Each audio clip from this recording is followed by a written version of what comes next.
MNTR Plus Sports welcomes you to the following broadcast of the American Arena League. As the Wheeling Miners take on the Columbus Lions to crown the 2026 AAL champion.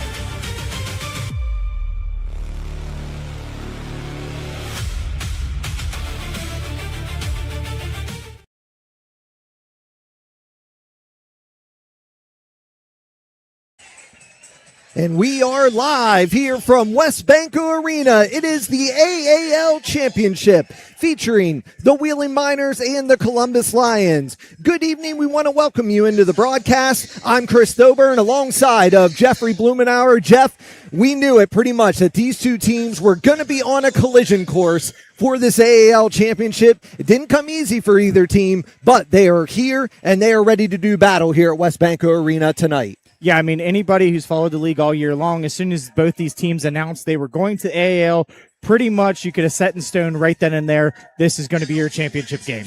The Wheeling Miners got here by defeating the Jersey Bearcats, and the Columbus Lions got here by defeating the Mississippi Wolfpack. The Lions come in at 10-0 on the regular season. The Miners coming in at 7-2. Jeff, the only two blemishes on the record for the Wheeling Miners have come to this very good Columbus Lions team, but only by 2 points down at the Columbus Civic Center and by 1 point the last time these two squads locked up here at WesBanco Arena. And both teams have had a shot at the end of the game. The Miners both times tried to put the ball in the end zone and get that final point, but unfortunately did not go their way.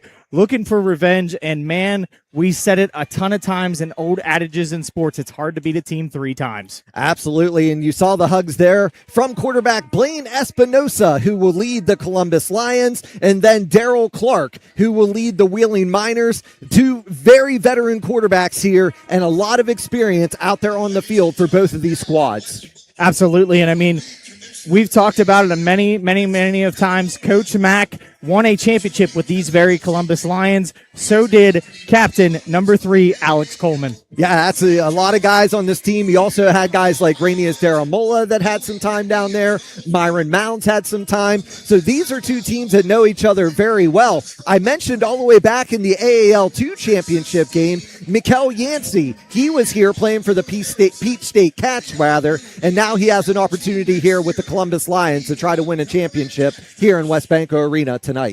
Yeah, I mean, that's one of those things where the feeder systems work. That's why they're there, and what a great feeder system the Columbus Lions have. Congratulations to the Peach State Cats winning the AAL2 championship earlier this afternoon. Absolutely, indeed. And Jeff, both these teams, like I said, points are going to be aplenty tonight. Both these teams have high-flying offenses. As we're looking down at the coin toss right now, we have both mascots out there, too.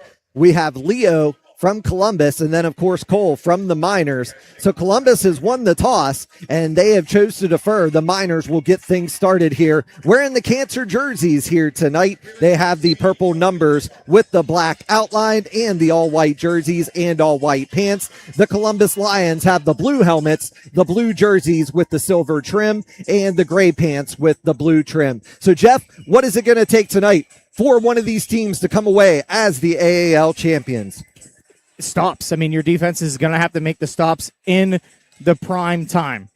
Prime times at the end of the game and at the end of the half. You really got to control the tempo, keep the momentum on your side. That's a good way to start.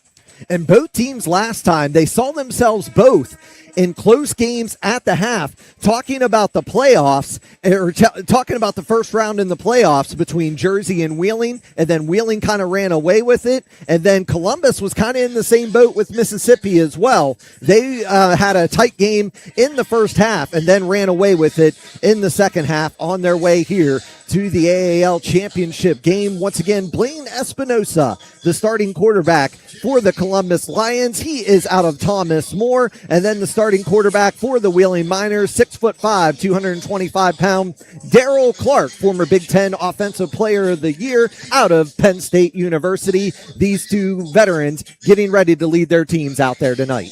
And for the Miners, you got to strike fast. Sometimes in most games, especially against Columbus, they kind of stall out on that first drive. They need to punch a score in here quickly, set the tone of this championship game. And if you're Columbus, make a stop.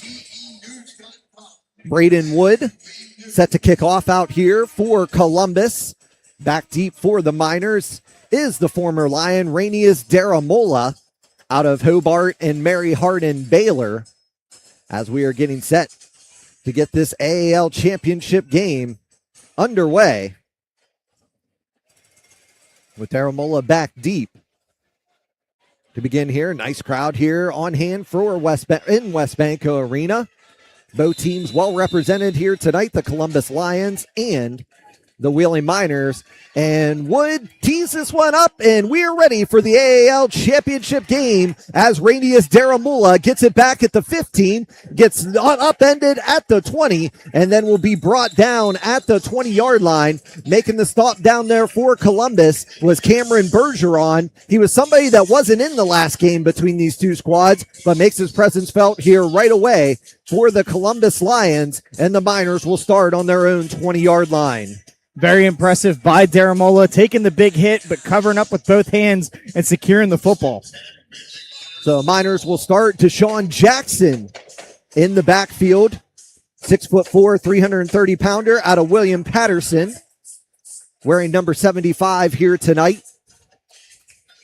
Alex Coleman, the former Lion, over with Rainius Daramola in the Twins formation. Andre Thomas Cobb, who has won an AAL2 championship in this building with the Miners. He is your motion man down there, is the Western Kentucky product. Clark back to pass, looking. Yancey is going to wrap him up, and Clark is going to be taken down right away. And the former Peach State Cat, Mikael Yancey, coming in with a big sack and setting the tone at the start of this game for Columbus. What a way to get in there was Yancey all over Daryl Clark. Clark didn't see it on the backside, but great job of Clark realizing the pressure there and holding up on the football. The Miners were looking to go deep on that first drive.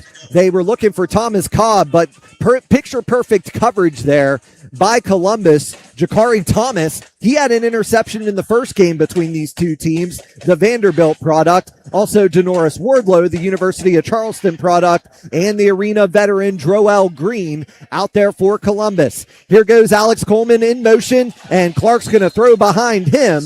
Pass falls incomplete as once again Thomas was all over Coleman, and that'll bring up 3rd down and 11 for the Miners. Not the kind of start you wanted if you were Wheeling. No, absolutely not. Unfortunately, Clark's pass way behind a wide open Alex Coleman there. They definitely would like to have that one back. 3rd down and 11. Ball is on the Miners' 19-yard line. Clock striking at 13:08 and counting. No score as Columbus once again won the toss and they deferred to the second half. Deshaun Jackson is in the backfield. Johnson, rather, the sidecar off to the left here of Daryl Clark.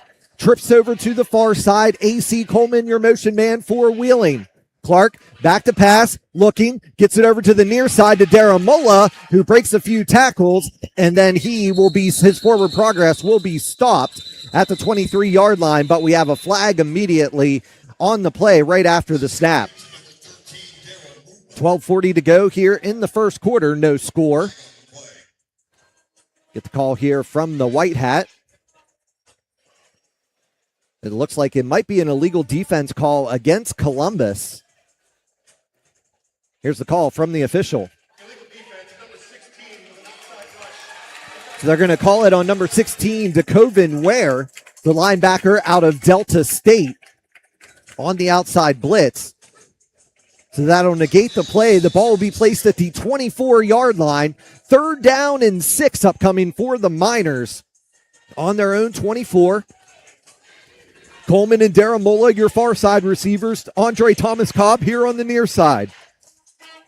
Johnson, the sidecar, off to the left of Daryl Clark as he's going to send Thomas Cobb in motion for Wheeling. Here's the snap. Clark back to pass, looking across the middle, looking for Andre Thomas Cobb, and the pass was broken up on the play. In on the coverage there was Denoris Woodlow, knocked it out of Andre Thomas Cobb's hands, and that'll bring up a 4th down for the Miners. It was a good route, but Wardlow was able to read Thomas Cobb the entire way. 11:53 and counting here in the first quarter. 4th down and 6 upcoming for the Miners. Ball is on their own 24-yard line.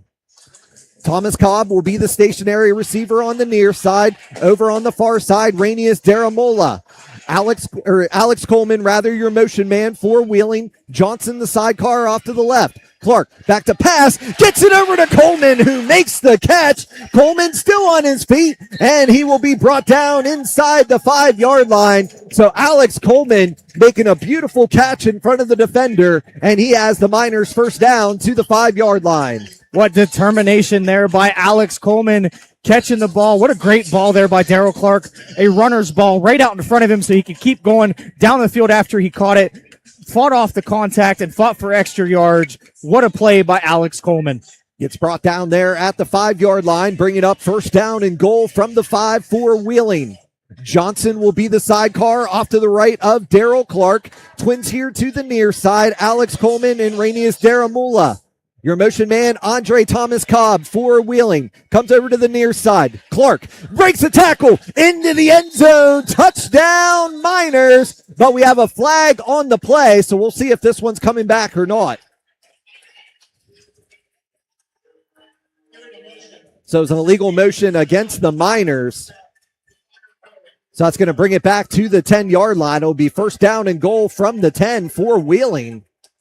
They tried to have some smoke and mirrors there with Andre Thomas Cobb in motion, but it was an illegal shift as they were sending Clark to the outside the entire time. Unfortunate play there for the Miners. Takes off the touchdown there, so they're going to have to reset, try it again. Johnson this time will be the sidecar off to the left of Daryl Clark. Trips here on the near side. Coleman is your motion man for Wheeling. Thomas Cobb and Daramula also here on the near side. There goes Coleman in motion. Clark, plenty of time, looking. Ball comes out. Touchdown, Miners! Alex Coleman with a slant route up the middle, and the Miners are on the board. It's 6-0. What a ball there by Daryl Clark. Great catch by Alex Coleman, and then fights his way into the end zone for the score. Great sure-handed catch there by Coleman. Caught it at its highest point and finds his way into the end zone for the opening score. The Miners are without the services of kicker Austin Nestor tonight as he was a little bit banged up. So it'll rely on the Central Valley High School product in A.J. Bowen.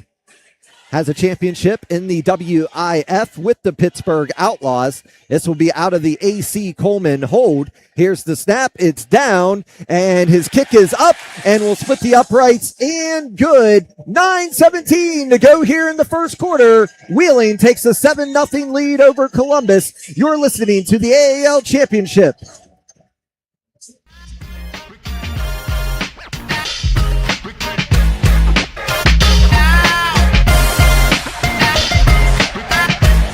We made an extra point.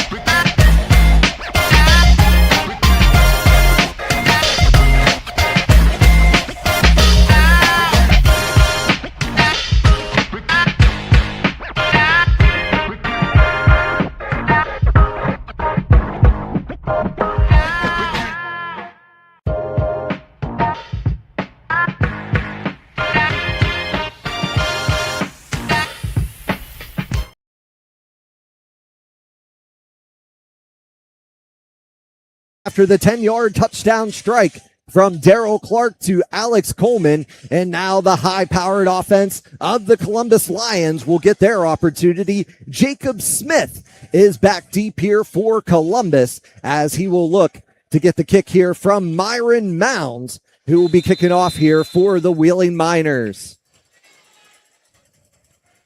Mounds with the kick here. It's going to be a good one over into the corner, and Smith has it go between his legs, and he's going to be brought down at the 10-yard line. So a great kick there by Mounds, and Jacob Smith is going to be down at the 11.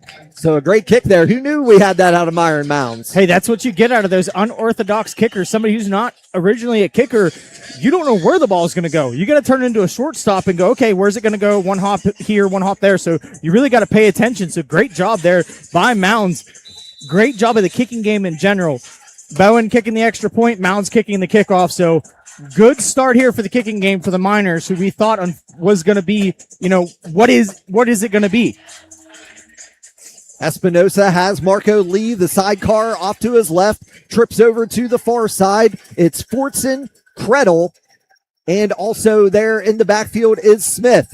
Espinosa going to get it over to the former Florida State product in Fortson, who starts his way up the field, and he will be brought down at the 17-yard line. Gain on the play will bring up second down for Columbus.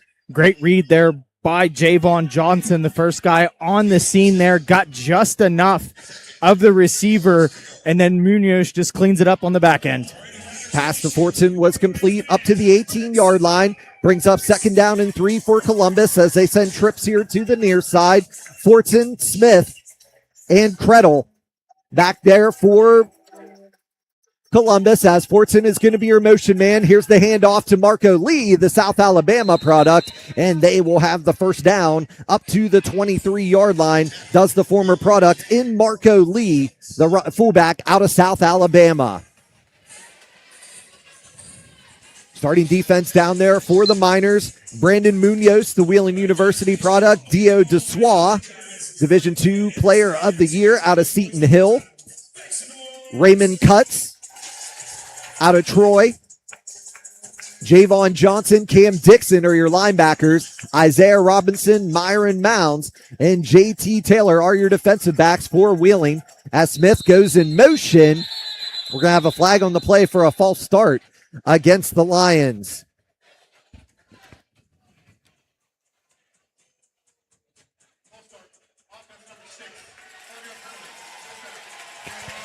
We knew Fortson was a speedster, but he got a little bit too quick of a start there. Did the Florida State product. That'll move it back to the 18-yard line. Fortson, somebody who's playing his last career game here in Wheeling, trying to cap it off with a championship. Got to talk to Fortson last night at the AAL championship press conference. Great guy. I mean, made it even better for me that I got to talk to a former Florida State player. So this is a great time, but really spoke very highly, of his teammates and his coaching and what has got him here to this point. And he will be replaced out there right now. Receiver over to the far side that we don't have on the roster. Back to pass is Espinosa. Looking. Espinosa tries to get out of trouble, but Raymond Cutts brings him down for a short gain on the play, and it'll bring up second down and 14 for the Lions. So Espinosa just not able to get out of there. I think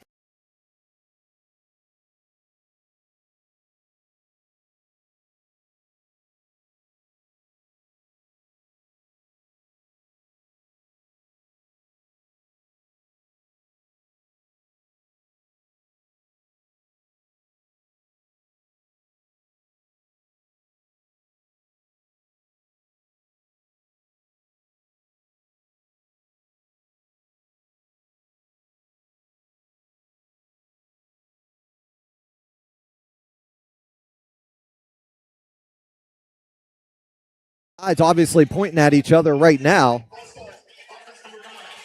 So Marco Lee on the false start there for the Lions.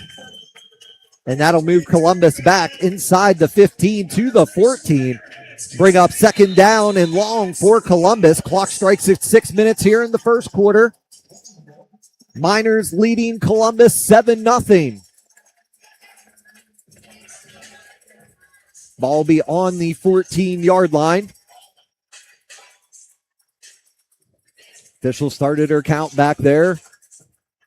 Riverio, Smith, and Krettel are your receivers. Marco Lee, the sidecar off to the left of Espinosa as he sends his man in motion.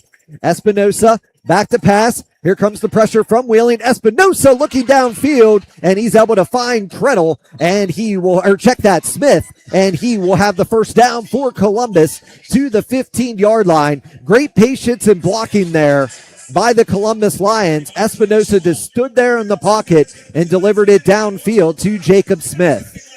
Javon Johnson almost had it, tried to jump up and grab it, but just overthrown did Espinosa. Great job of dumping that ball in there. Clock strikes under 5 minutes here. 7-0 Miners. Two receivers to the far side for Columbus. That's Riverio and Krettel here on the near side. Smith, Marco Lee, the sidecar off to the left of Espinosa. Espinosa, bullet pass across the middle. JT Taylor was unable to come up with that one as the pass falls incomplete. We'll bring up 2nd down and 10 for Columbus. JT Taylor trying to pick that one up off the turf. I don't think anybody has picked off Espinosa more this season than JT Taylor. 2 pick sixes does JT Taylor have against this Columbus Lions team.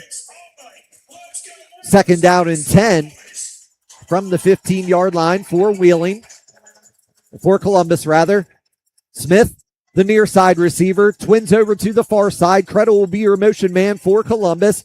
Marco Lee, the sidecar off to the right. Espinosa, back to pass. Here comes the pressure. Espinosa is going to be hit as he released it, and the pass falls incomplete as JT Taylor had that coverage all over Jesse Riverio. We'll bring up 3rd down and 10 for Wheeling. Ball beyond their own 15-yard line. The Miners getting the pressure now on Espinosa with 3:26 and counting here in the first quarter. They're going to move Munoz back to the MAC as Robert Garrett, the Central State product, will come in off to the left. Krettel, your motion man for Columbus. Smith is stationary here on the near side. Riverio over on the far side. Espinosa sends his man in motion. Espinosa's pass is way over the head. Of his intended receiver in Krettel. Pass falls incomplete, and that'll bring up 4th down.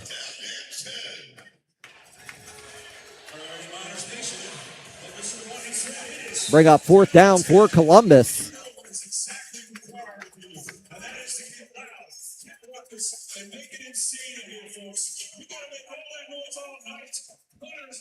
.248 and counting.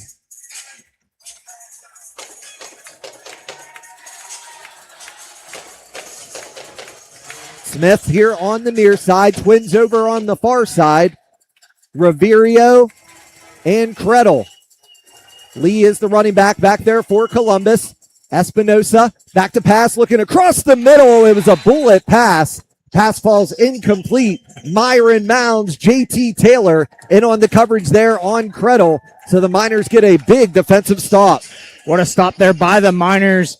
All over the coverage there. Mounds getting in there just enough to break that one up. And that is a huge stop for the Miners defense.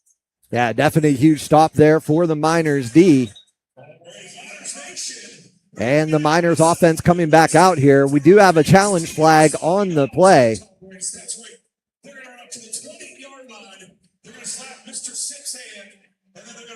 So it's a media timeout anyway, and they will go to the review booth. 2:24 to go here in the first quarter. Miners leaving 7-0 in the AAL championship game on MNTR Plus Sports Network.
Seven to nothing in favor of the Miners. And Jeff, I mean, what a defensive stop there for Wheeling on that last drive to be able to slow down this high-powered offense of the Columbus Lions. That's a huge boost to Wheeling. They get the first score of the game and now come out and make a huge stop on defense. We do have a challenge. I'm not sure what they are challenging, so the officials coming out with the official ruling.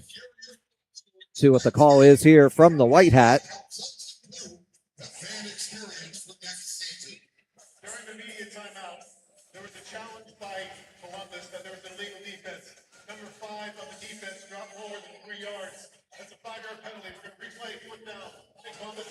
So will be replayed fourth down for an illegal defense call against Wheeling. So it'll be fourth down and 5 for Columbus. So a great challenge there by the Columbus coaching staff on the illegal defense call.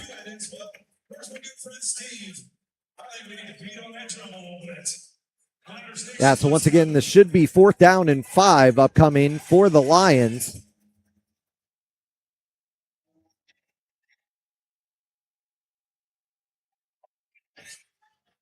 From the 10-yard line.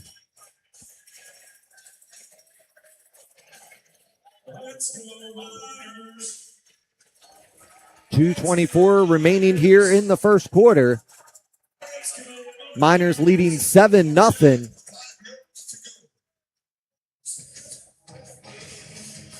As they had to set up the original sticks there after the call.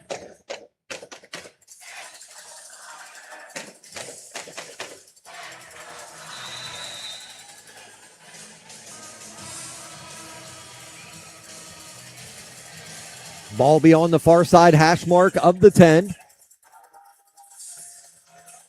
Riverio, your far side stationary receiver. Krettel, stationary here on the near side. And Smith will be your motion man for Columbus. Espinosa, back to pass. Pass is complete to Krettel, but he is going to get hit hard again. And that time it was Robert Garrett. No, check that. It was Raymond Cutts in on the stop there, along with Javon Johnson.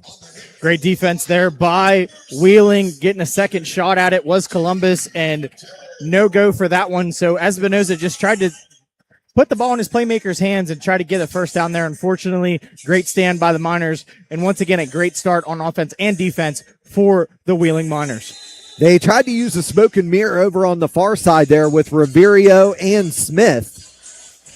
The Miners didn't bite on it at all. Alex Coleman, your motion man. Rainius Daramola and Andre Thomas Cobb are your wide receivers for Wheeling. Johnson is the sidecar off to the left of Daryl Clark. Clark looking, launches one downfield, and that's going to go into the hands of one of the Columbus Lions fans who made a nice catch down there. But all over him in coverage is Takari Thomas.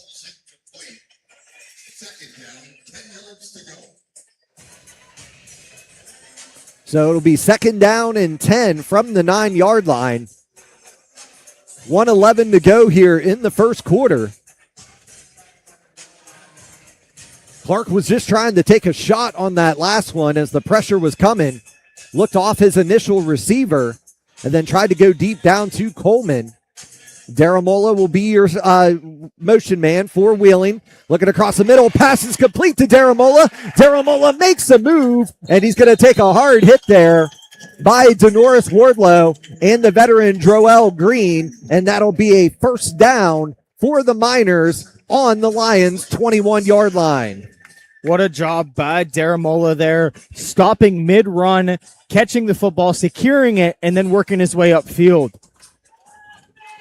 Daramola, the former Columbus Lion, gets another reception here in this one. Andre Thomas Cobb, stationary over on the far side. Daramola here on the near side. Your motion man is Alex Coleman for Wheeling.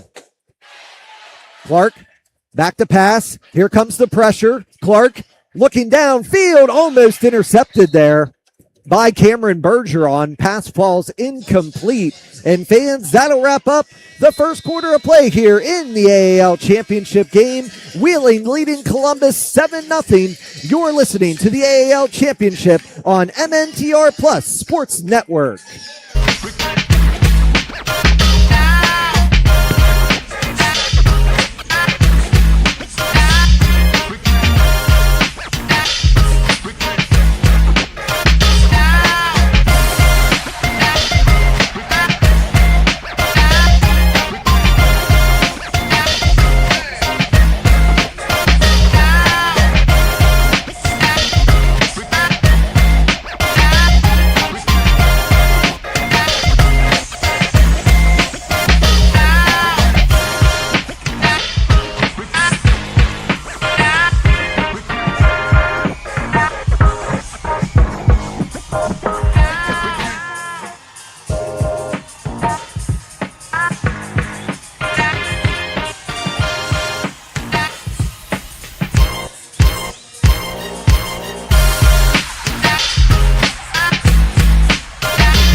7-0 in favor of the Miners to open up the first quarter here of the AAL championship game. Chris Thoburn alongside of Jeffrey Blumenauer. It was a 10-yard touchdown strike from Daryl Clark to Alex Coleman that gives us the first score of the game. And then the Miners bend but don't break defense as they had to stop Columbus twice on a 4th down, one after an illegal defense call. Yeah, Miners looking to set up here. Would love to punch one in here and take a huge early lead here. Brings up 3rd down here for the Miners as Coleman goes in motion for Wheeling. Clark rolling out to his right, launches it downfield, and Daramola makes the circus catch, and he will have a 1st down for Wheeling down to the 6-yard line. Clark was under all kinds of pressure, let it go, just floated it up there, and Daramola won the 50-50 ball over Wardlow, and they are set up again in a and-goal situation, 1st and goal from the 6 for Wheeling. Great job of bailing out his quarterback there is Daramola. Clark put it up and trusted Daramola to go up and get it, and that's exactly what he did. Daramola and Coleman are your twins here to the near side.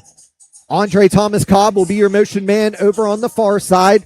Clark back in the shotgun formation. Clark going to keep it. Rolls out to his right. Here comes the pressure. Clark. And he gets inside the 5 and will be stopped inside the 5-yard line. Making the stop there for Columbus was McQuell Harvey. Harvey plays on both sides of the ball for Columbus. He gets the stop there on defense. Getting closer to that goal line, it's Khalil Trotman time. So here comes Trotman into the game now, the goal line specialist for Wheeling. Played last season with the Colorado Spartans in the NAL. He can also throw the ball too, don't forget that. Trips here to the near side for Wheeling. As coming in under center is Trotman. He's going to send Coleman in motion, but Columbus snuffed this one out the entire way. As coming in on that one was DeCoven Ware. And we're going to have a flag on the play too. So this one could benefit Wheeling. We'll see if it goes both ways or not.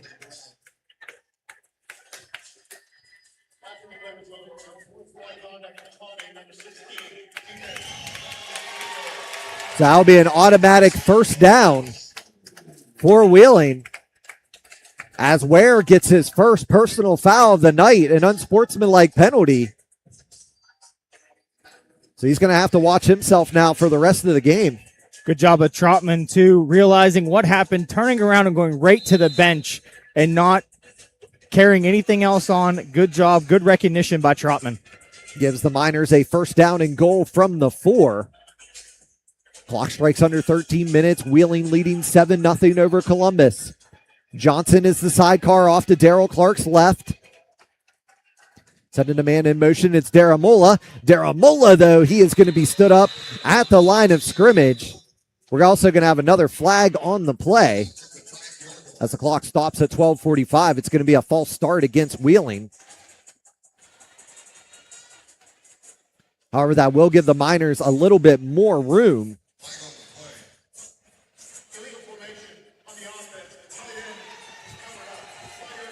So it's an illegal formation against Wheeling. They'll try this again. It'll be 1st down and goal from the 9 for the Miners. A lot of size down there on that defensive line for Columbus. You have McQuell Harvey. And then you pretty much have the Twin Towers on the outside with Mikel Yancey and DeAndre Brown. Brown, the product of Southern Miss. And then Yancey, the former Peach State Cat. Coach Mack's going to want to call a timeout. We'll burn one with them. 12-19 to go here in the second quarter of the AAL championship game on MNTR Plus Sports Network.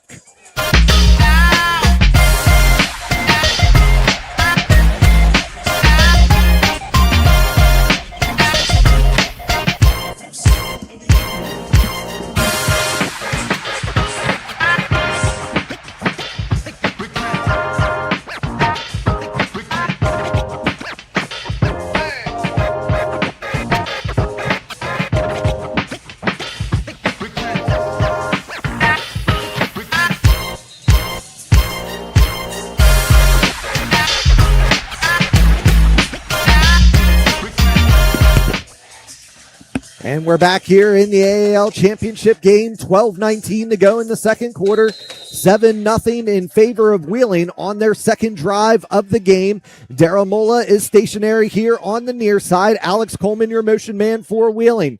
Clark looking across the middle.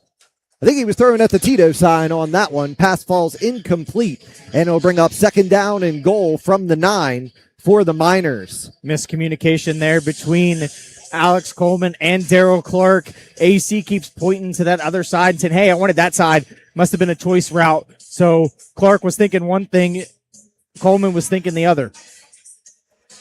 Brings up second down and 9 here.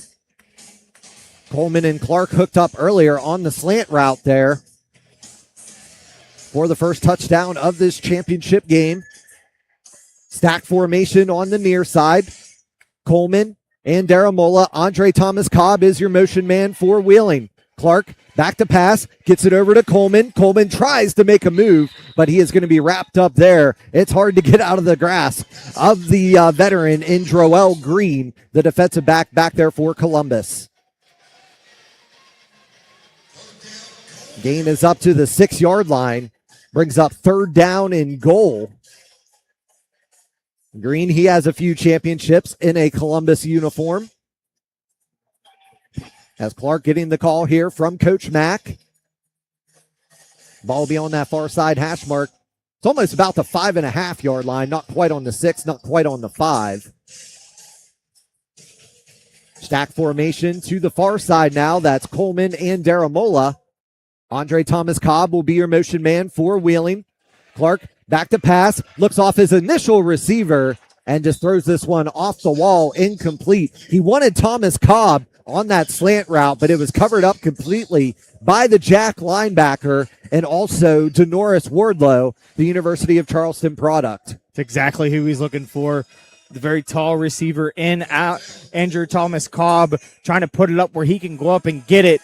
But unfortunately, great coverage there for the Columbus Lions. Great job. I think it was Bergeron was the Jack that dropped back into coverage on that as soon as he recognized that Andre Thomas Cobb was coming across the middle.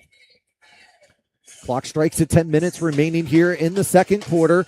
Andre Thomas Cobb, Daramola over on the far side in this trips formation as Alex Coleman will be the motion man for Wheeling. Johnson, the sidecar off to the right of Daryl Clark. Clark dropping back the pass, looking, has Daramola in the end zone. Touchdown Miners. However, Clark took a massive hit right after throwing that touchdown pass, but he's able to get up on his own power, and the Miners now take a 13-0 lead.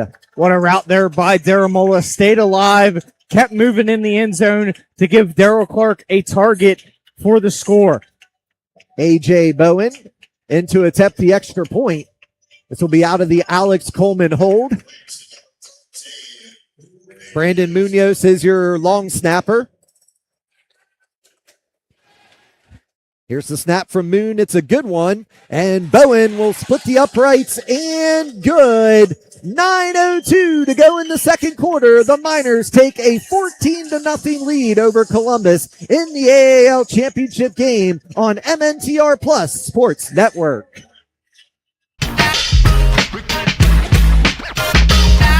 We're making field goals.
14-0 in favor of the Miners as Myron Mounds set to kick this one off. He had a great kick earlier. Jacob Smith was not able to catch it cleanly and basically had to take a knee at the 11-yard line. Here's the kick from Mounds. It's another good one, and Smith is going to receive it back at the 5. Smith looking for some room to the outside. He finds it, and we have multiple flags on the play as Khalil Trotman was definitely held on that one. So this one's going to come back even further for Columbus. That's somebody that you really love to have on your roster. Yes, he's listed as a backup quarterback, but he can do everything. He's there on the kickoff return, kickoff team, and also punches it into the end zone when he needs to, so he can play everywhere, and that's just a great weapon to have. Yeah, we've seen him in practice a few times at the wide receiver position too. Technically, I have 3 quarterbacks on this Miners team with JT Taylor as well. See how the Miners defense is going to set up here. It's going to be Cuts, Dessois, and Munoz down on the line. Dixon will be your Mac. Javon Johnson, your Jack. Isaiah Robinson, JT Taylor, and Myron Mounds, your defensive backs for Wheeling. Robinson is going to have the coverage on Fortson. Smith will be the motion man. Here's the pass is complete out to Jermon Fortson, who stays on his feet, but will be knocked into the wall just over the 16-yard line, and that'll bring up a second down for Columbus. They haven't really tried a deep shot yet to Fortson, but that's his 3rd catch there on those wide receiver quick routes. Yeah, he's been a possession receiver for them early in this one, but we've known Fortson for a long time. He can still burn and go downfield, so look for that deep shot. Columbus is one of those offenses, they like to dink and dunk early and then throw it over the top. So Fortson will be in the trips formation over on the far side with Smith and Krettel. Marco Lee, the sidecar off to the right here for Columbus. Here's the handoff to Lee, trying to get it to the outside, and he can't, as Dio Dessois and Cam Dixon, also Javon Johnson, all 3 in on that stop for Wheeling. Short gain on the play for the South Alabama product, and that'll bring up a 3rd down and 2 for Columbus. Munoz in a good battle there here on the far side. Tariq Stewart, the North Carolina A&T product, another veteran of the arena game. 7:15 and counting. 14-0 in favor of Wheeling. They get an early lead here in the AAL championship game. Stack formation here to the near side. Fortson is going to be your motion man for Columbus. Here's the pass out there. Smith never caught it cleanly. It's going to be an incomplete pass, as he never caught that one cleanly. He was bobbling it the whole way, and it'll bring up a 4th down and 2 now for the Lions. There's the challenge flag. Coach Mont was telling Coach Mack, throw it. I mean, it's worth it. It's worth a shot here to get a possession. Yeah, it really is. I don't know, though, Jeff. I don't think Smith had full control of that ball. He was definitely bobbling it. He made a football move, though, so that's the big question. 6:43 and counting here. The Miners just coming out on fire here in the beginning of this game. Absolutely. It's just been craziness, and, great job here by the Miners trying to get a possession here like we talked about. Try to get a challenge in there and see if it's successful. Yeah, it really has indeed. So 6:43 to go here in this one. The Miners have a 14-0 lead, and we'll head to the challenge here. You're listening to the AAL Championship game on MNTR Plus Sports Network.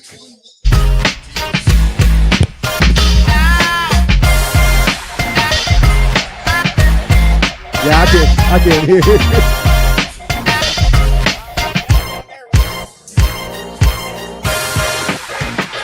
Yeah.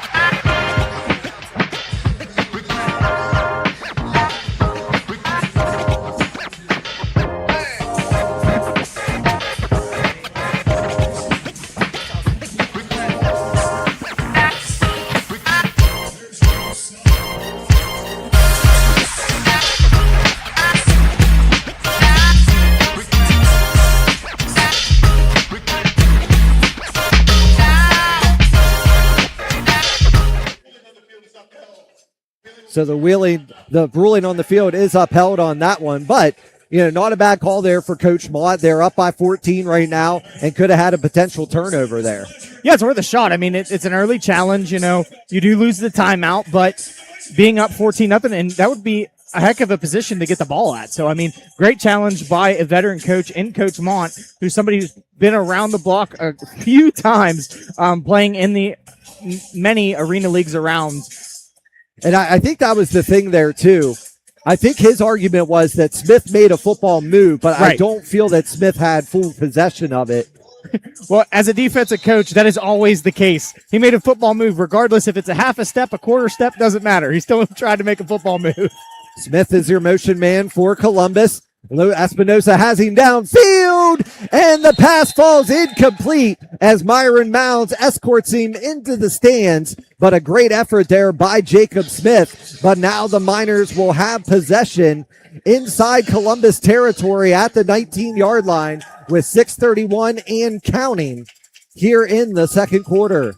That was an us or nobody ball there by Espinoza, putting it up where only his receiver could get it. The receiver couldn't get it. Nobody was getting it. So good decision there by Espinoza, but does not pay off. Unfortunately landed in the nice sea of Columbus fans over there. Great job by Columbus bringing 3 busfuls of fans to add to this championship atmosphere. Yeah, we want to welcome all fans in here from the Wheeling Miners and the Columbus Lions as well. We really appreciate the Lions fans making the trip up here to Wheeling, and we hope you get that Wheeling feeling while you're up here and have that hospitality here from the Miners faithful.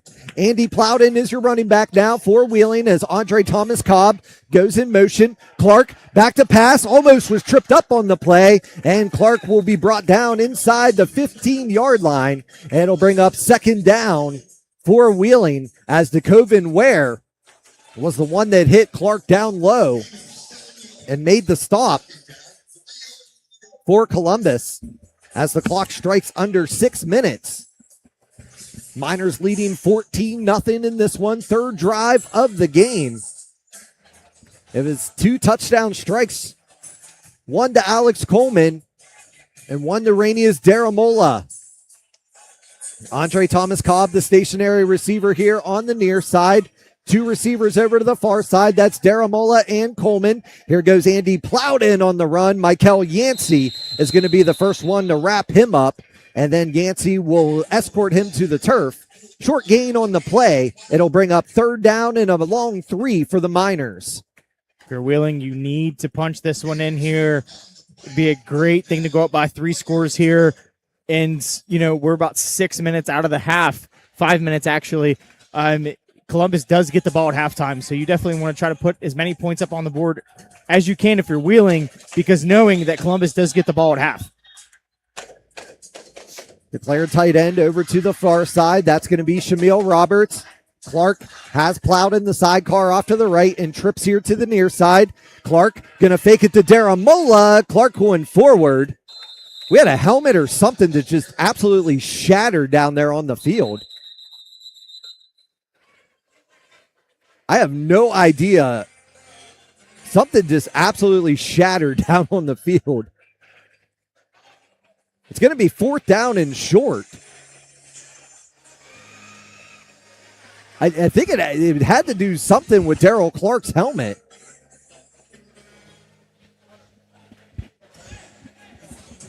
Going to bring in Khalil Trotman now. Not sure what that was, but they got it cleaned up very quickly, so good job by the officials. Yeah, I have no idea. Yeah, it's definitely something with Darrell Clark's helmet.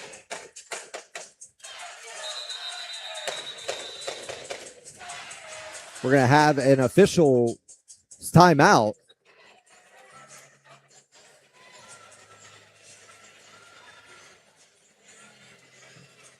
They're checking something on one of the Columbus Lions players.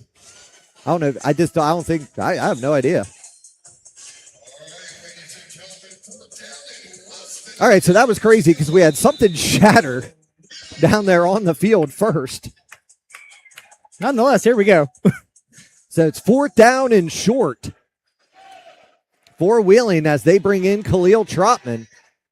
And there's the push from Plowden. And Trotman is going to have the first down with the forward progress. Now we're going to have multiple flags again. Come on, Cleo. And now we're going to get the flag on Trotman, so we're going to have to replay fourth down again.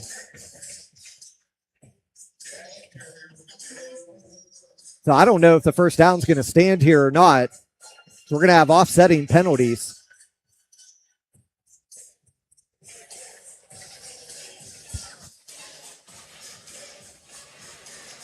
This all happens with 4:06 to go in the second quarter. Here comes the call from the official.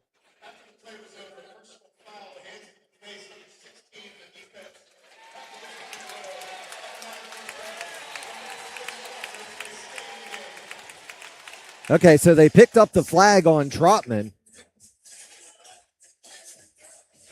They're going to bring him back into the game. So it is a first down and goal for the Miners.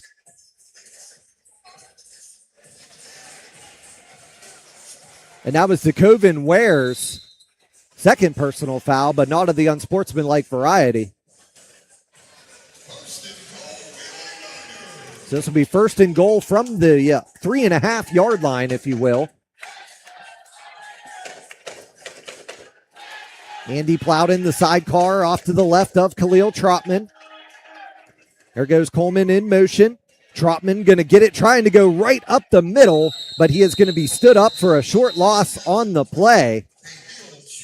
I think that was DeAndre Brown leading the charge there for Columbus. So it'll be a loss of 1.5 yards, and it'll bring up second down and goal from the 5. Miners going to make a few personnel changes here. They're going to take Plowden out and move Deshaun Johnson, the arena veteran, into the backfield. Somebody who's very comfortable carrying the football if he has to, but a nice blocker there in the backfield for Derek Clark. 6'4", 330 pounds, rather, is Deshaun Johnson, the William Patterson product. Clark going to send Coleman in motion. Here's the pitch out to Johnson, but it goes nowhere, as now he was just protecting the football. But I tell you what, that run game, I don't think it's going to work for the Miners here tonight. Columbus is snuffing that out the entire way. Absolutely. Just got to keep throwing the ball. It's working for him. But, I mean, I give him the effort. Definitely. I mean, we've talked about it a ton of times. Once you get down here in the red zone area, it is harder. The playbook shrinks up a little bit, so it is harder to, get some space down there in the short space that is in between the boards. With the ball moving back to the 9, that's like you mentioned, Jeff. The nice thing is here, the Miners are going to have a little bit more room to deal with. So third down and goal. Stack formation here on the near side. That's Coleman and Daramola. Andre Thomas Cobb, your motion man for Wheeling. Thomas Cobb goes in motion. Here comes Daryl Clark back. Clark rolling out to his left. Tries to hit Thomas Cobb over into the end zone. And I tell you what, he had to play a little bit of defense there as Wardlow had a blanket over him. Almost had that interception, but Thomas Cobb knocking that ball away so it didn't get picked. Yeah, he had to flip positions very quickly there, and a great job of doing it is Thomas Cobb. Yeah, Andre Thomas Cobb, another arena veteran. Played on the 2024 championship team here in Wheeling. Clock striking at 1:31 and counting. So a big fourth down coming up for both these squads. The Miners leading 14-0. Going to try to get this in a good position to get a pass off. This line is definitely going to have to hold their blocks. Nelson is your declared tight end. Johnson is the sidecar off to the left of Clark. Here comes the pressure. Clark rolling out to his right. Clark tries to launch one back into no man's land, and it's going to be intercepted on the play. We do have a flag, though. See what the call would be. So on the interception there was Cameron Bergeron, another veteran for Columbus. So it's legal formation against Wheeling. Penalty will be declined. So Bergeron making a big difference here in this game from that jack linebacker position. This is the 1 minute warning. But Jeff, I don't think any harm, no foul as of right now. but the Miners are really going to have to hold Columbus here in this last 1 minute, 57 seconds. Yeah, but here's the thing, Chris. Miners are up by 14 points. You know what that means. Gold ball is in play. So a great call there by Columbus to bring the gold ball in play. So once again, it is double the points. And Columbus could try to tie this one up heading into the half. As Blaine Espinosa will be set to come back in here. Riverio will be one of his receivers, as will Krettel.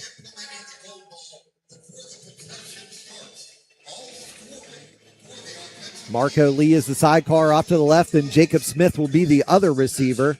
So Riverio, Smith, and Krettel be your receivers down there for Columbus. Robert Garrett, Raymond Cutts, and Dio Dessoir, your down lineman. Munoz will be in the MAC linebacker position. Espinosa back to pass, looking over, pass is complete to Krettel, and Krettel will take this one out of bounds at midfield up to the 24, and that'll be a first down for Columbus, and another smart arena play there by Krettel to put that ball over and go out of bounds. Yeah, stop the clock. He knows what he was doing there. Great read by Espinosa. Seeing Krettel there wide open, hits him, and they get the first down and edge closer to the end zone. They're going to sub out Riverio here. Jamon Fortson into the game for Columbus. 53 seconds remaining here in the half. But the goal ball is in play, and Columbus can try to tie this one up. Twins over to the far side. One receiver here to the near side. That's Fortson, who's going to be your motion man for Columbus. Espinosa back to pass. Here comes the pressure. It was almost intercepted there again by JT Taylor. But they're going to call Munoz for roughing the passer here. So a great job there by Taylor.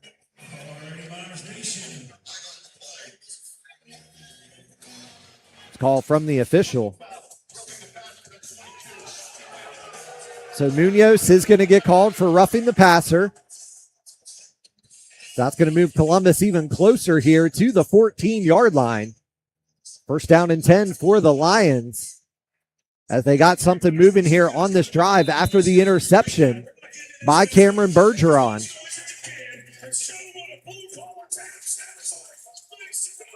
The first down goal from the 14.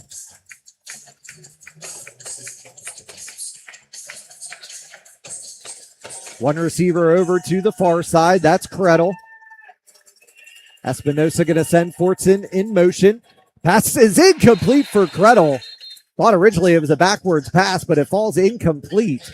And that'll bring up second down and 10 for Columbus. Krettel, Jeff, he tried to run with that ball before he could catch it. Yeah, he seen the defenders in front of him and tried to put his foot in the ground and go upfield, but didn't secure the catch first.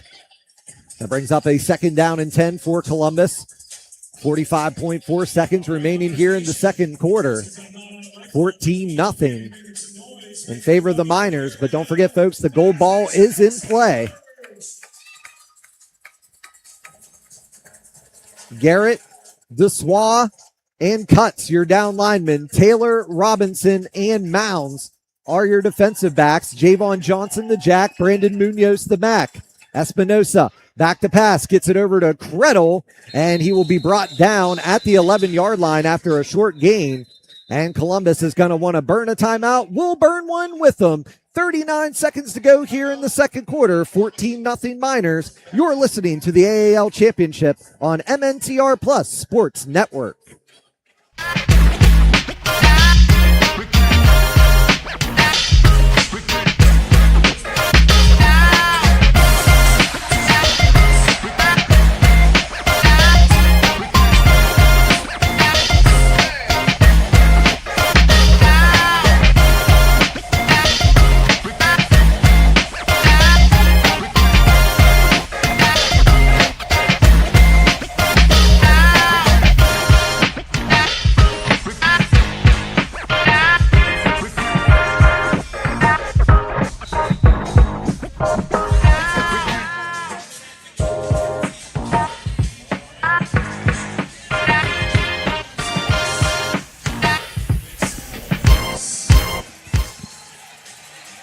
And welcome back here. Third down upcoming for Columbus. Fortson will be the near side receiver. Credle and Smith over on the far side. Remember, it has to be a pass, cannot be a running touchdown to collect the double points. Credle, or check that, Espinosa. Back to pass, has a man wide open in the end zone, and Smith has the touchdown, and that is double the points there for Columbus. So it is now a 14-12 game. So wide open was Jacob Smith there in the end zone. And now they are going to set up for the extra point as Columbus has turned this one around with that gold ball.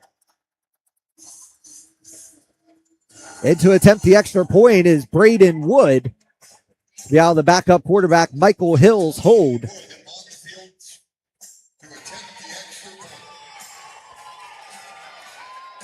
Comes the snap here. It's a high one. Kick is up, and it'll split the uprights and good. So Columbus has tied this one up at 14 with 29.6 seconds to go here at the half, Jeff. So the goal ball making all the difference right there with Jacob Smith's touchdown reception. Yeah, I mean, great job there by Espinosa, realizing the coverage. Once again, great job by his offensive line, too, as well, giving him enough time to survey in the pocket, step up, slide over, and fire a touchdown score. And the momentum is completely changed here in this one. As the Miners, with about a minute to go, they had a 14-0 lead and now find themselves all tied at 14, and Columbus will get the ball back at the half. Yeah, big turnaround for the Lions. Miners were in striking distance again to try to put up another score, and great stop by Columbus. They turn it around, insert the gold ball, and make it a tie game. So back to zeros, if you would. Absolutely. That's exactly what you expect in a championship game. As they are set to kick this one off, Rainius Daramola back deep for Wheeling.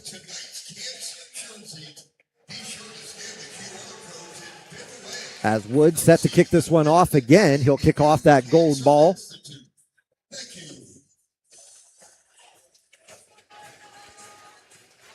Columbus making sure they have all 8 guys out there right now. Not sure why the gold ball is still in play. Should have been switched out, but nonetheless. I was going to say, an Uno can't count as a deuce, can it? Yeah, still trying to learn all the rules there with the gold ball. Yeah, something new incorporated for this season. Exciting, and it pays off here in the championship game. Wood ready to kick off here for Columbus. Daramola back deep. It's going to be a deep kick, and this one is going to bounce, and Daramola gets it picked up there. But whoa, why on earth would he throw that one backwards?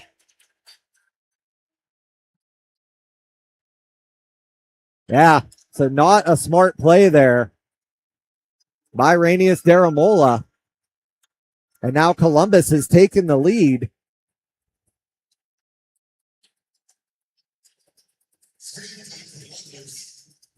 On a safety there. So officials have to come together to see how many points this actually will be.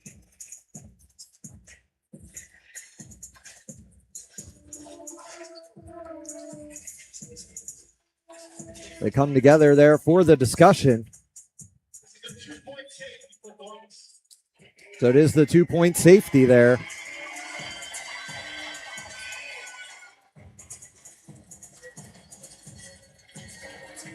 So the ball will be placed at the 5-yard line.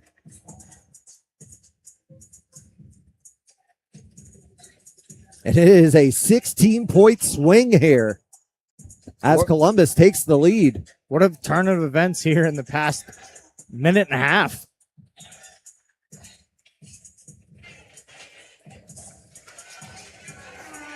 So Isaiah Robinson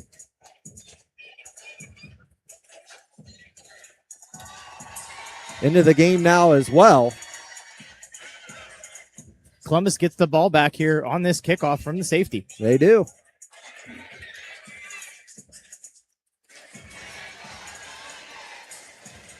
So Myron Mounds has this one teed up again.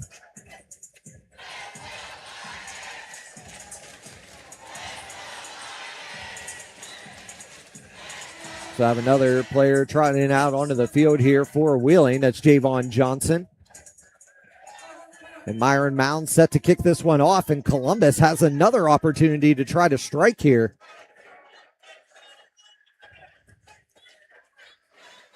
With 24.5 seconds to go. Jacob Smith back deep for Columbus.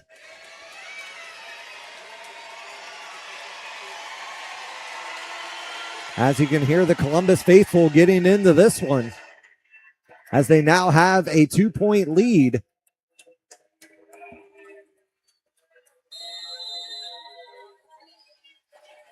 There's Myron Mounds with the kick. It's going to be a high one. It's going to bounce. And they're going to say that it was out of bounds, though, on top of the boards.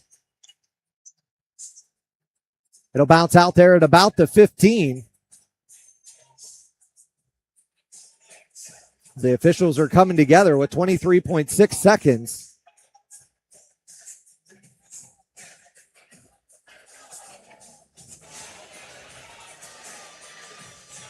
Both teams pointing in the direction that it's their ball.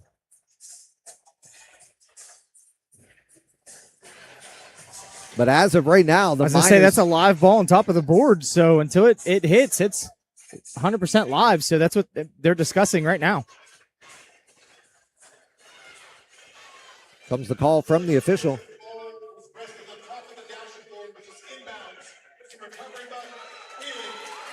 So that is recovered by the Miners. So another big turn of events here. Yeah, I think they're going to bring out the challenge flag again. I was going to say, yeah, that was pretty quickly. I knew that was coming, and rightfully so. I mean, it's a bang bang call there, so we'll see what happens. We'll see if the challenge flag comes out.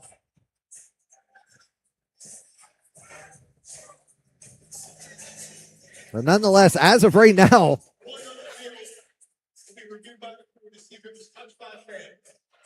so they are going to see if they are going to review this. So we'll go ahead and step aside here. 24.6 seconds to go here on the review. 16-14 Columbus in the AAL championship game on MMTR Plus Sports Network.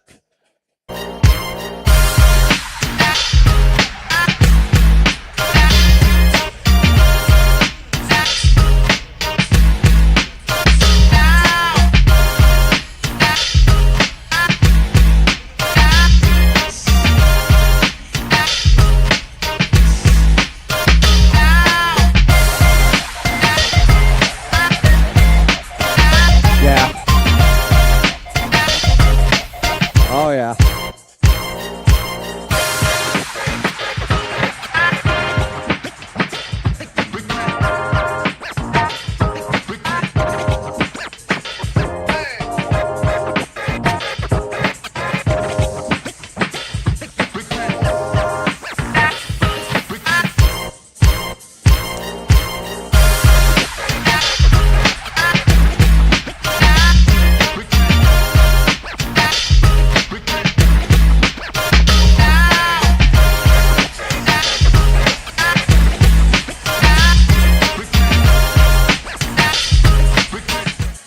So after the review there, it will be Miners football. Man, what a change in turn of events this is. You had the goal ball in play and then a safety, and then the Miners get the ball back on the 17. Here goes Alex Coleman in motion for Wheeling. Clark back to pass. Here goes Clark still on his feet, makes a move, gets to the outside. He's into the end zone. Touchdown Miners! But we have a flag on the play. And it's an illegal defense against Columbus. So that'll hold for the touchdown. And the Miners take a 20-16 lead.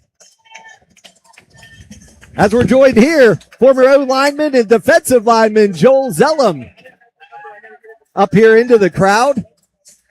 But the Miners get one on the board here. A.J. Bowen in to attempt the extra point. This will be out of the Alex Coleman hold. Bowen 2 for 2. This one is going to go off to the left and no good, but no harm, no foul.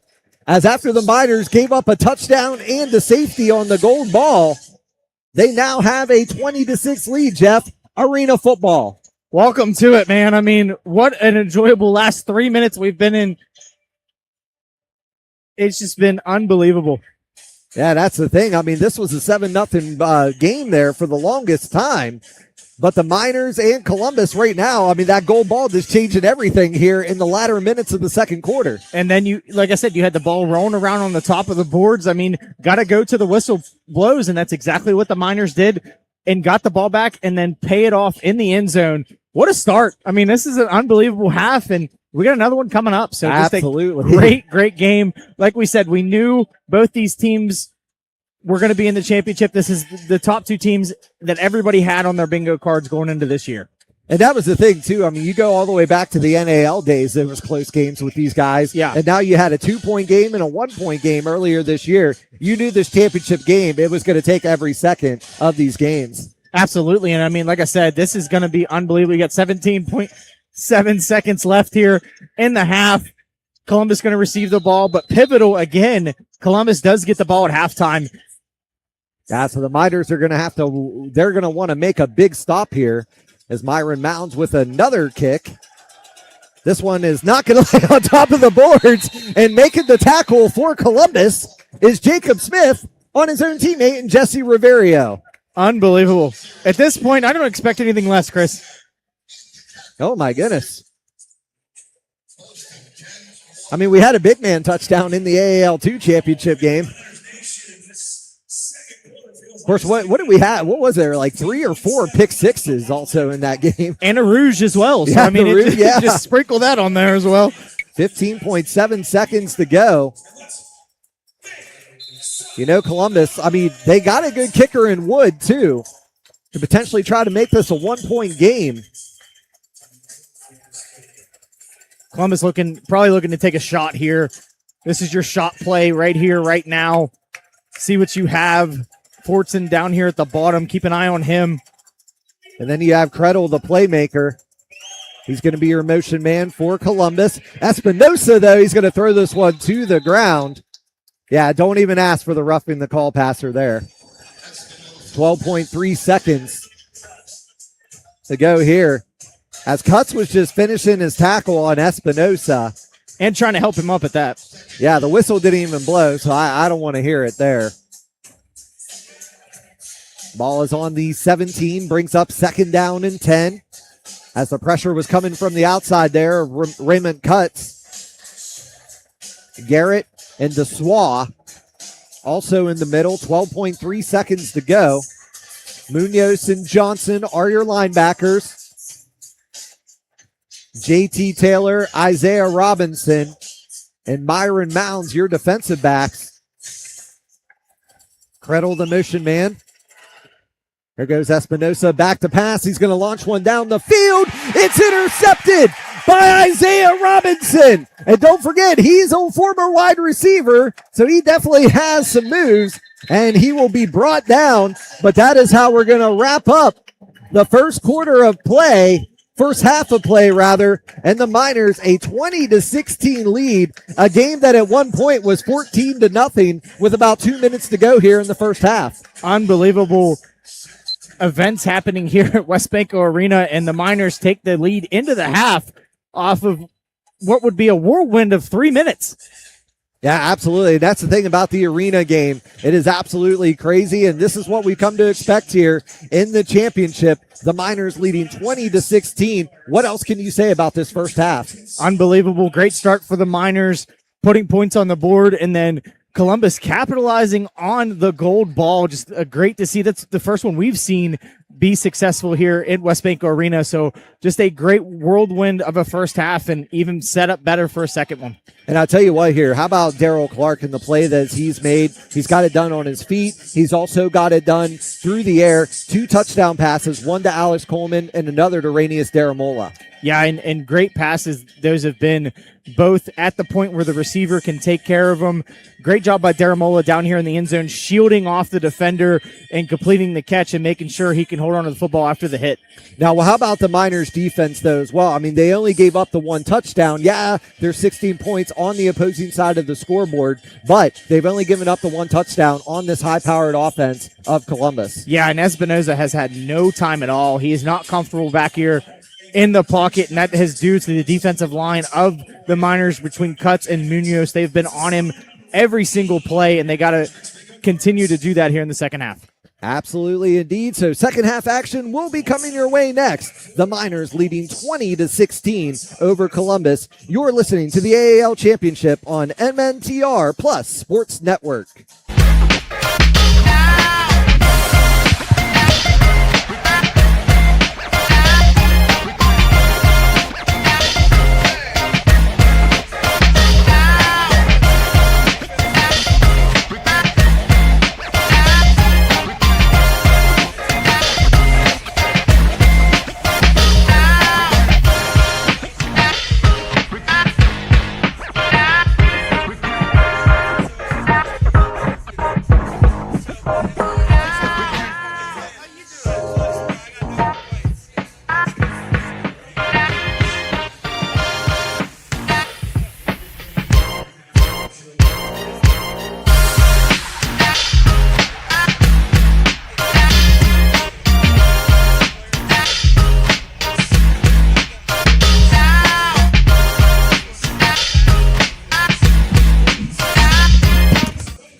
And DJ Sugar D, 95 South.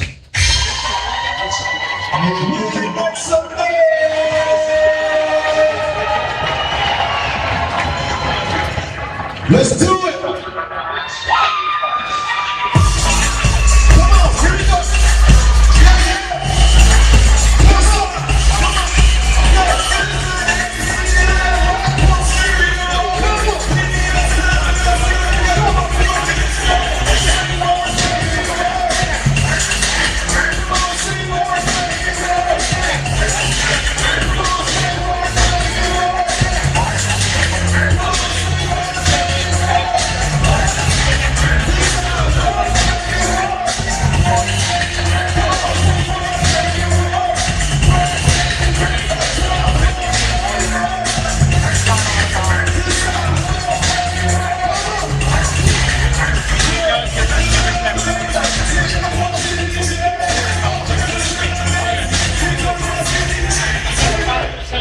Let's be ready, y'all.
Side of it. Okay, even though I'm from Columbus, I was born in Columbus. No, our West Virginia family tonight, though. Let's do this. Let me see it.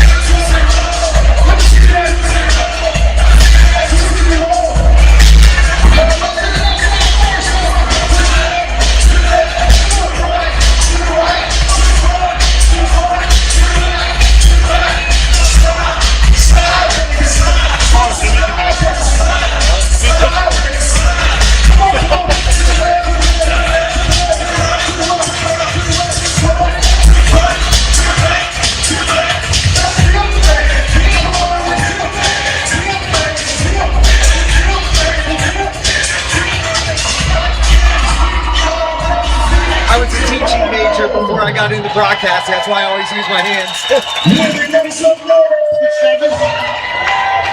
You know what? I just want to let you know. I just want to let y'all know that the words to that song is cotton candy, sweetie gold. Not sweet as gold, it's sweetie gold. Let me see that Tootsie Roll. I should know, I know, okay? Well, we would have get the one that put us on back in 1993, and y'all get ready to ride that with us. Yo, when I say 95, you say style, 95, 95. When I say 95, you say style, 95, 95. Let's do it, sugar. Excuse me, Shaggy, do you know where I can find some booty?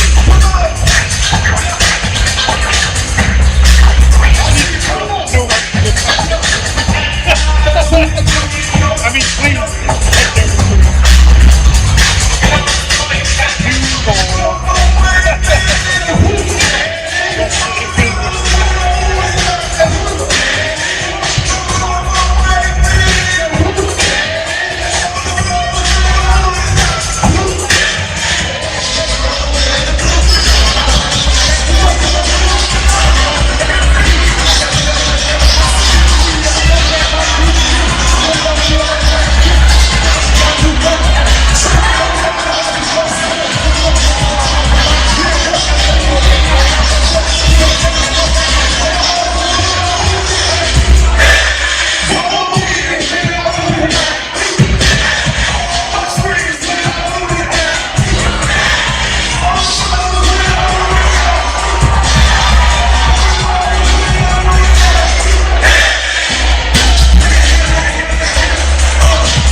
Whoever came, hey, Daddy Black, whoever said West Virginia can't get crump, they lied, because y'all can get crump, believe that.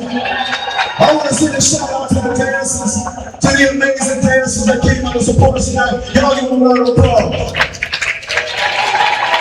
And also, thank you, Mr. Tuffy, for bringing 95 South. Thank you so much for having us. It's been a pleasure. But before we go, Mike, you wrote this record right here. Okay, I wrote this record.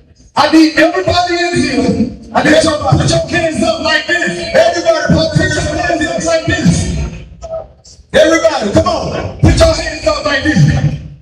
We ready? Let's do it. I wrote this song back in 96. Turn it up. Turn it up.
still got love for my Columbus people though. Everybody get up, it's time to slam now. We got the real Minor Station. welcome to the spaceship. Station Hands at the DJ Sugar Lee. Come on. 95 Sound.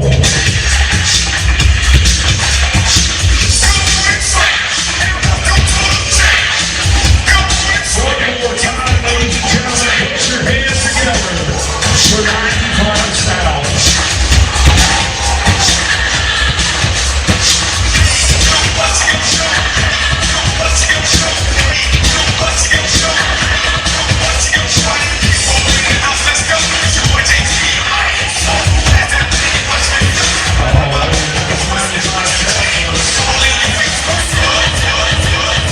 We're going to welcome to the field now your Lady Miners dance team. And as they get prepared, they're going to do their halftime show for you.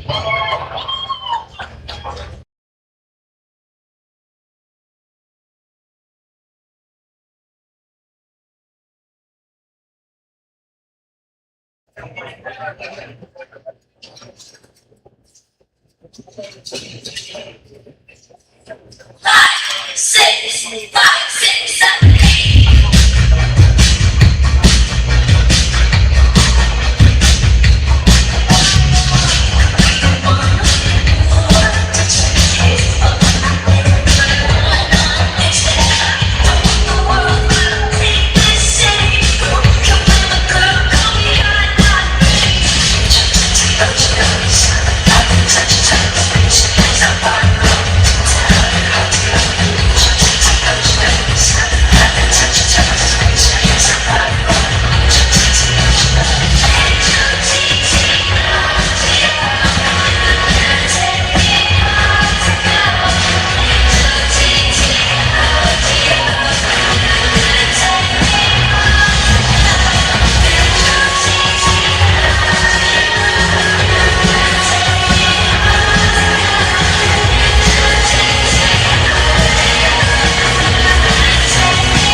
Be right back. Alrighty, Miners Nation, Miners Mix Bingo. Want you to pull out your cards for our 15th song. Hey, go ahead. This is Semi-Charmed Life. Third outline.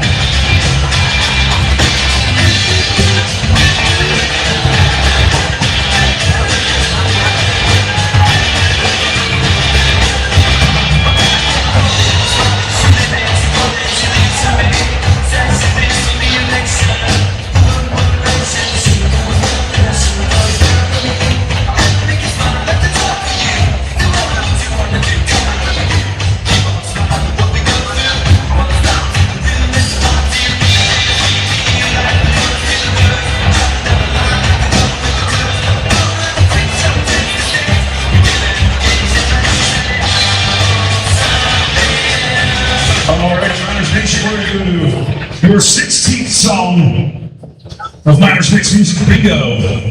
And hit it in.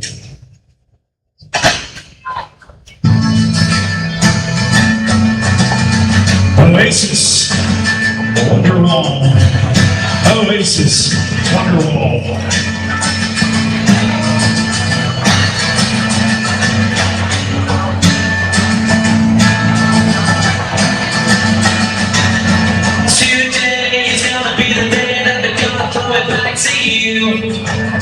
By now you should have somehow realized what you gotta do. I don't believe that anybody feels the way I do about you now.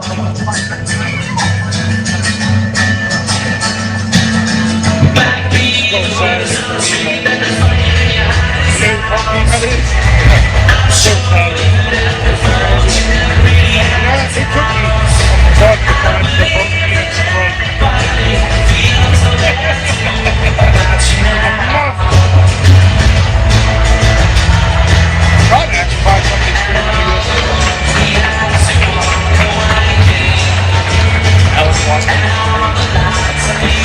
I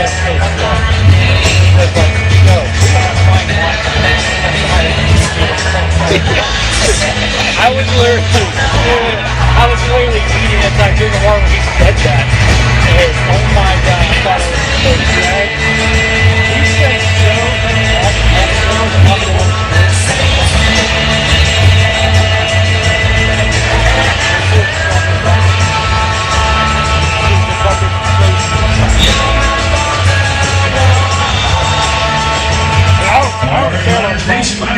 We got 2 more songs and the game's going to be over. Here is your 17th song. It's lights out. Keep on coming. Running through sickness.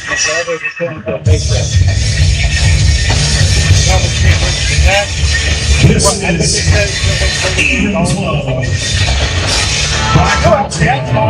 Even Flow. By Cocktail. honestly, we want to make the most money that maybe the rest of us.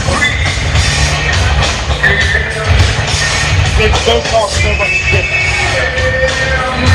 Or if there's somehow somebody that can make it happen, pass it on to them. That's all. I think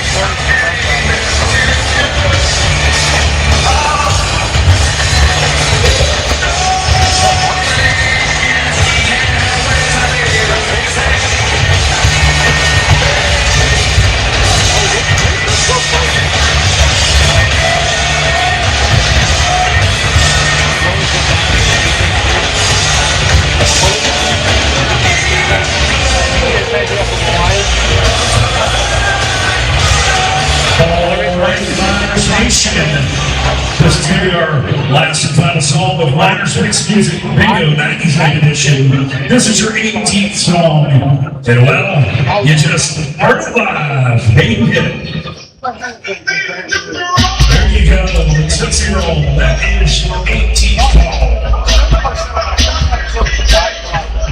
Folks, if you pay attention to the top of your cards, there are numbers. We had 10 winners tonight. We're going to do a merchandise for you to win yourself a t-shirt with one side for you. Here are our winning numbers on those bingo cards. Number 84, number 180, number 192, number 249, number 266, number 269, number 276, number 278, number 292, and number 404. Once again, winning card IDs 84, 84, 180, 180, 192, 192, 249, 249, 266, 266, 269, 269, 276, 276, 278, 278,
Back inside the AAL championship game here, 20-16 in favor of the Miners. Jeff, we were treated to such a great first half. What are we expecting here in the second half? Boy, what a great first half. And then the halftime show as well from 95 South as well. So great keeping the vibes going here at halftime. Just a set up for a great half and a great ending in this championship game. Yeah, I mean, 95 South, that was somebody that I grew up with, listening to a lot of those songs and everything. I'm an 80s baby, though, but, really enjoyed that. And, I mean, I tell you what, just the whole atmosphere here has just been absolutely crazy. But if you're the Miners, how crucial is this first stop here on the first drive for Columbus? I mean, it's huge. It's really going to set the tone. It's going to set the momentum for the rest of the game. If you're willing, you come out, you make the stop, and then you want to drive back down the field and put a score in again. Columbus, on the flip side of that, obviously you want them to go down and you want to score a touchdown, put some points on the board.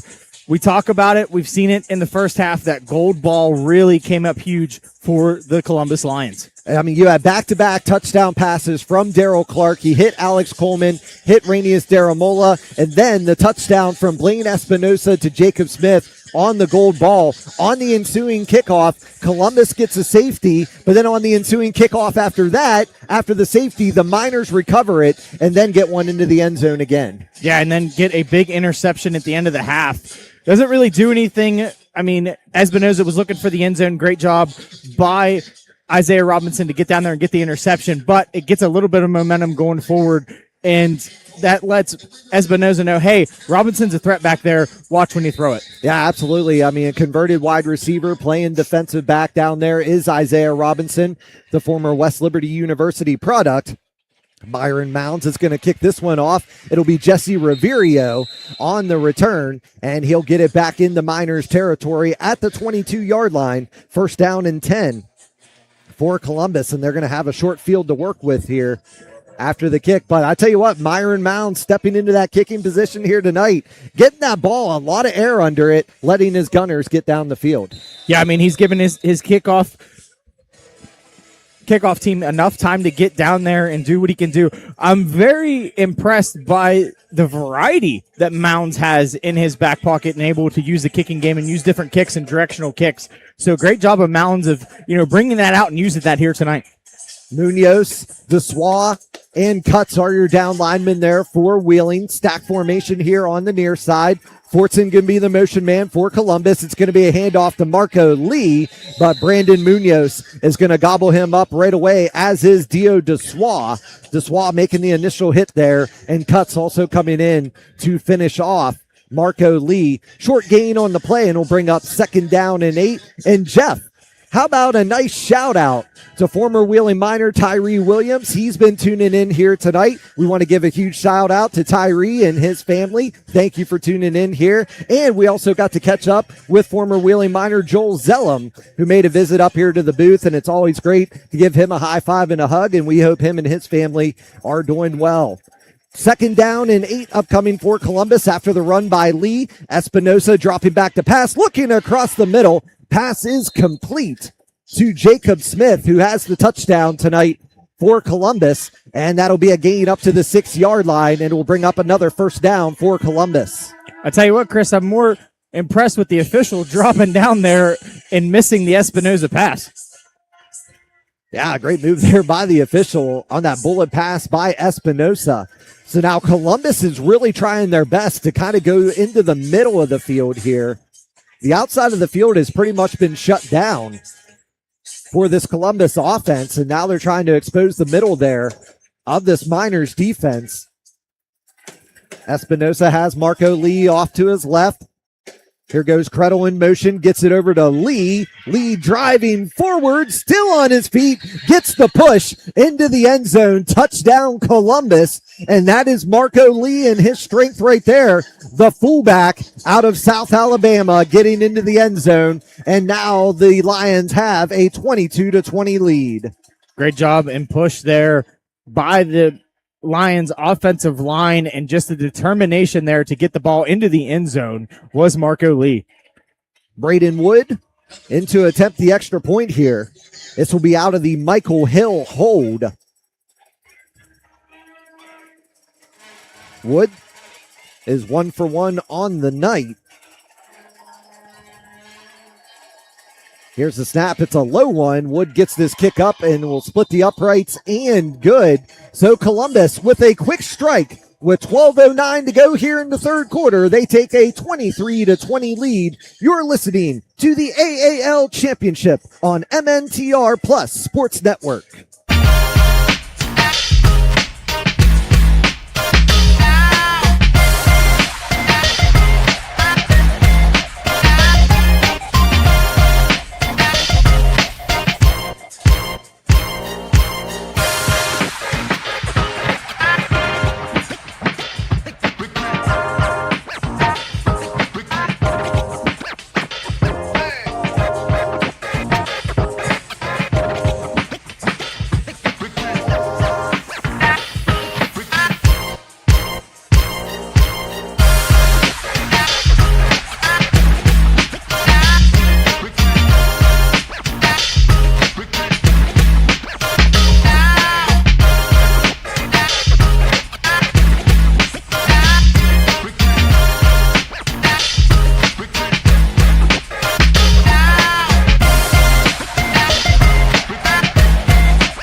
And we're back here after the touchdown by Columbus. Marco Lee on the run there, and a great kick by Braden Wood as Daramola had to go all the way back into the end zone to get this one. But Daramola gets a burst of speed to the outside and throws a shoulder in, and a great return there by Rainius Daramola. And he'll get all the way out to the 23-yard line there on the return. Daramola just playing on a second, third gear here tonight.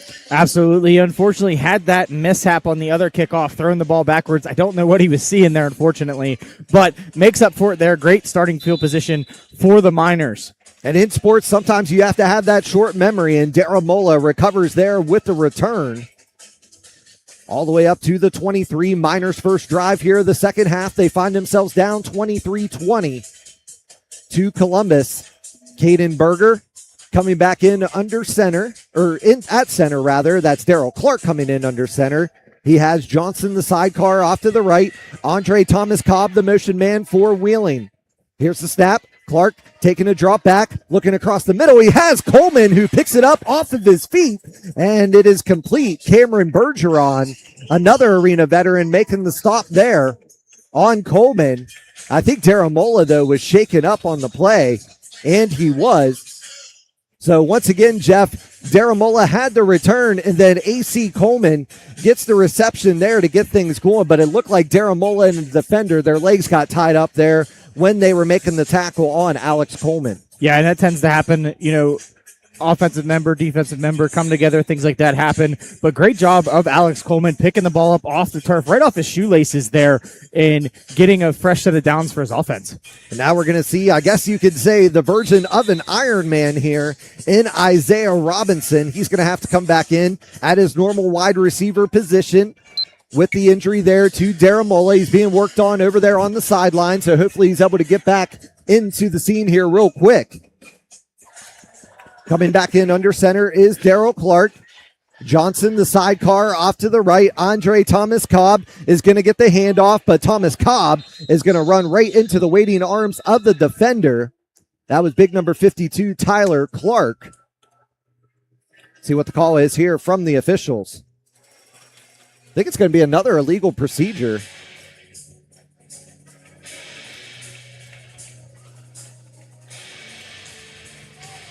So if this play stands, it'll be second down and goal. So the tight end was covered up on that one. So they are going to replay the first down at the 12-yard line.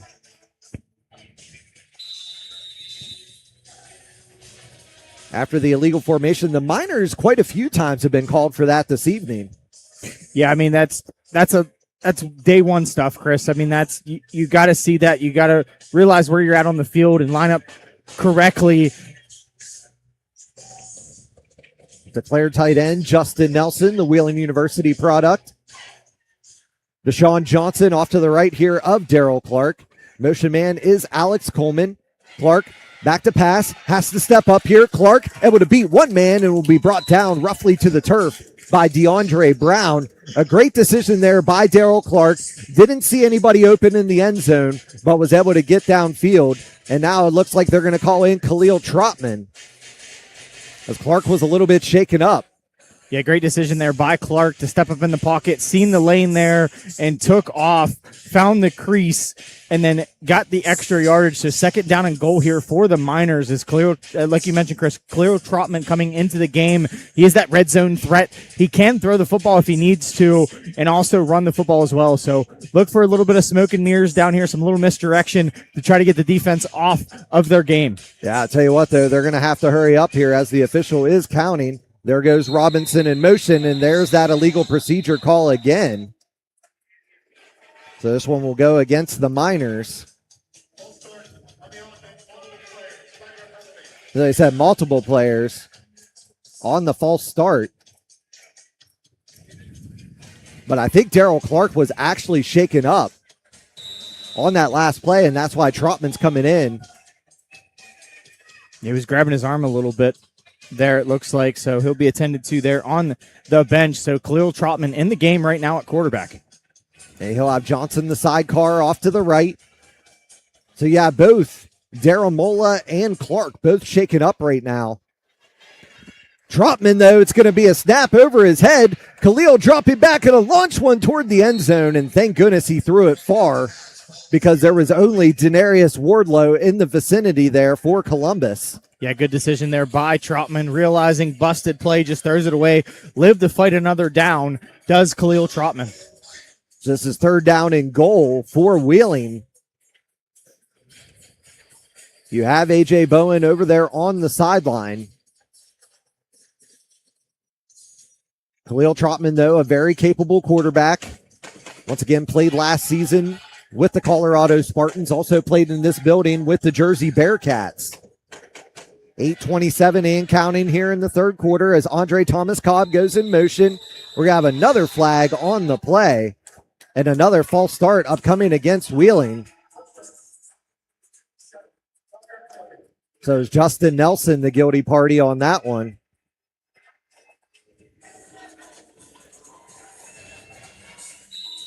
Daryl Mola, he's getting taped up over there on the sideline. I have a feeling he's coming back into this game. Daryl Clark, he squeezed. There's Daryl Mola coming back in.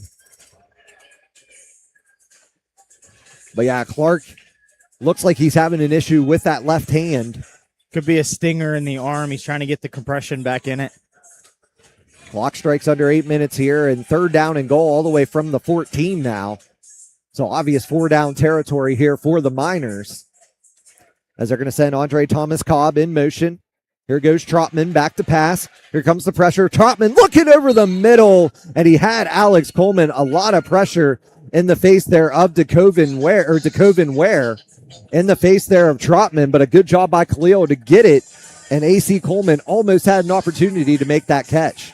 Yeah, nice ball there by Trotman, throwing it away from the defenders and just trying to drop it in a bucket there to his receiver. Unfortunately, great coverage there by Columbus. Now, Cam Bergeron, he was the one that had the interception. We didn't see him in the first game, or in the game here against Columbus. But I tell you what a difference he has made back in that jack position. So fourth down here. And Coach Mack's going to have to burn a timeout. With 7:04 remaining here in the third quarter, Columbus leading 23-20. You're listening to the AAL Championship on MNTR Plus Sports Network.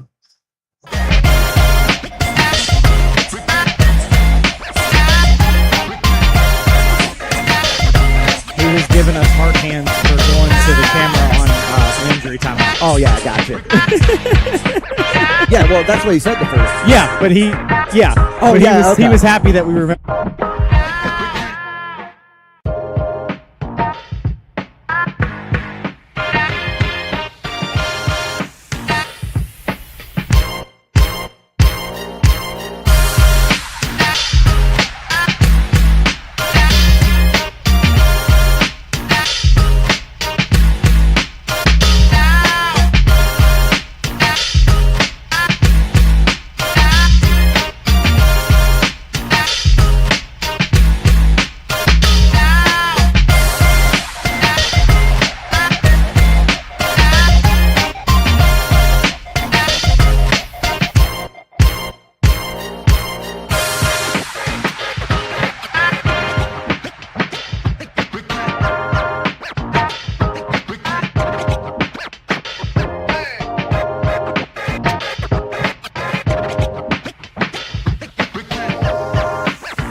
And we have a 4th down upcoming here for the Miners, as we pretty much have Khalil Trotman back in the shotgun here. Rainius Daramola going to go in motion, and it's an extremely high snap, and Trotman tripped up on the play, and it is going to be a scoop and score for Mikel Yancey.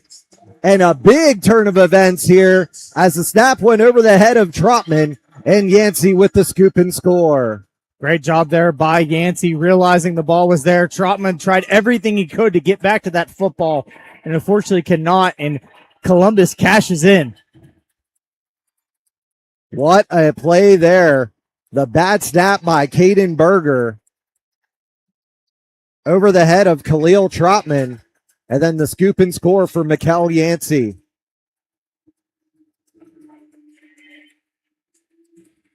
So what of a turn of events here. 6:18 to go here in the third quarter, and Columbus is now an extra point away from making this a 10-point game.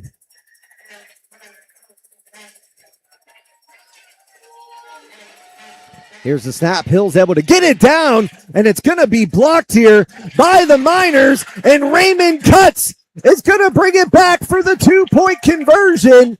And I tell you what, big momentum swing there for the Miners. We do have a flag on the play. So more than likely, that's probably going to negate the 2-point conversion for Wheeling. Comes the call from the officials.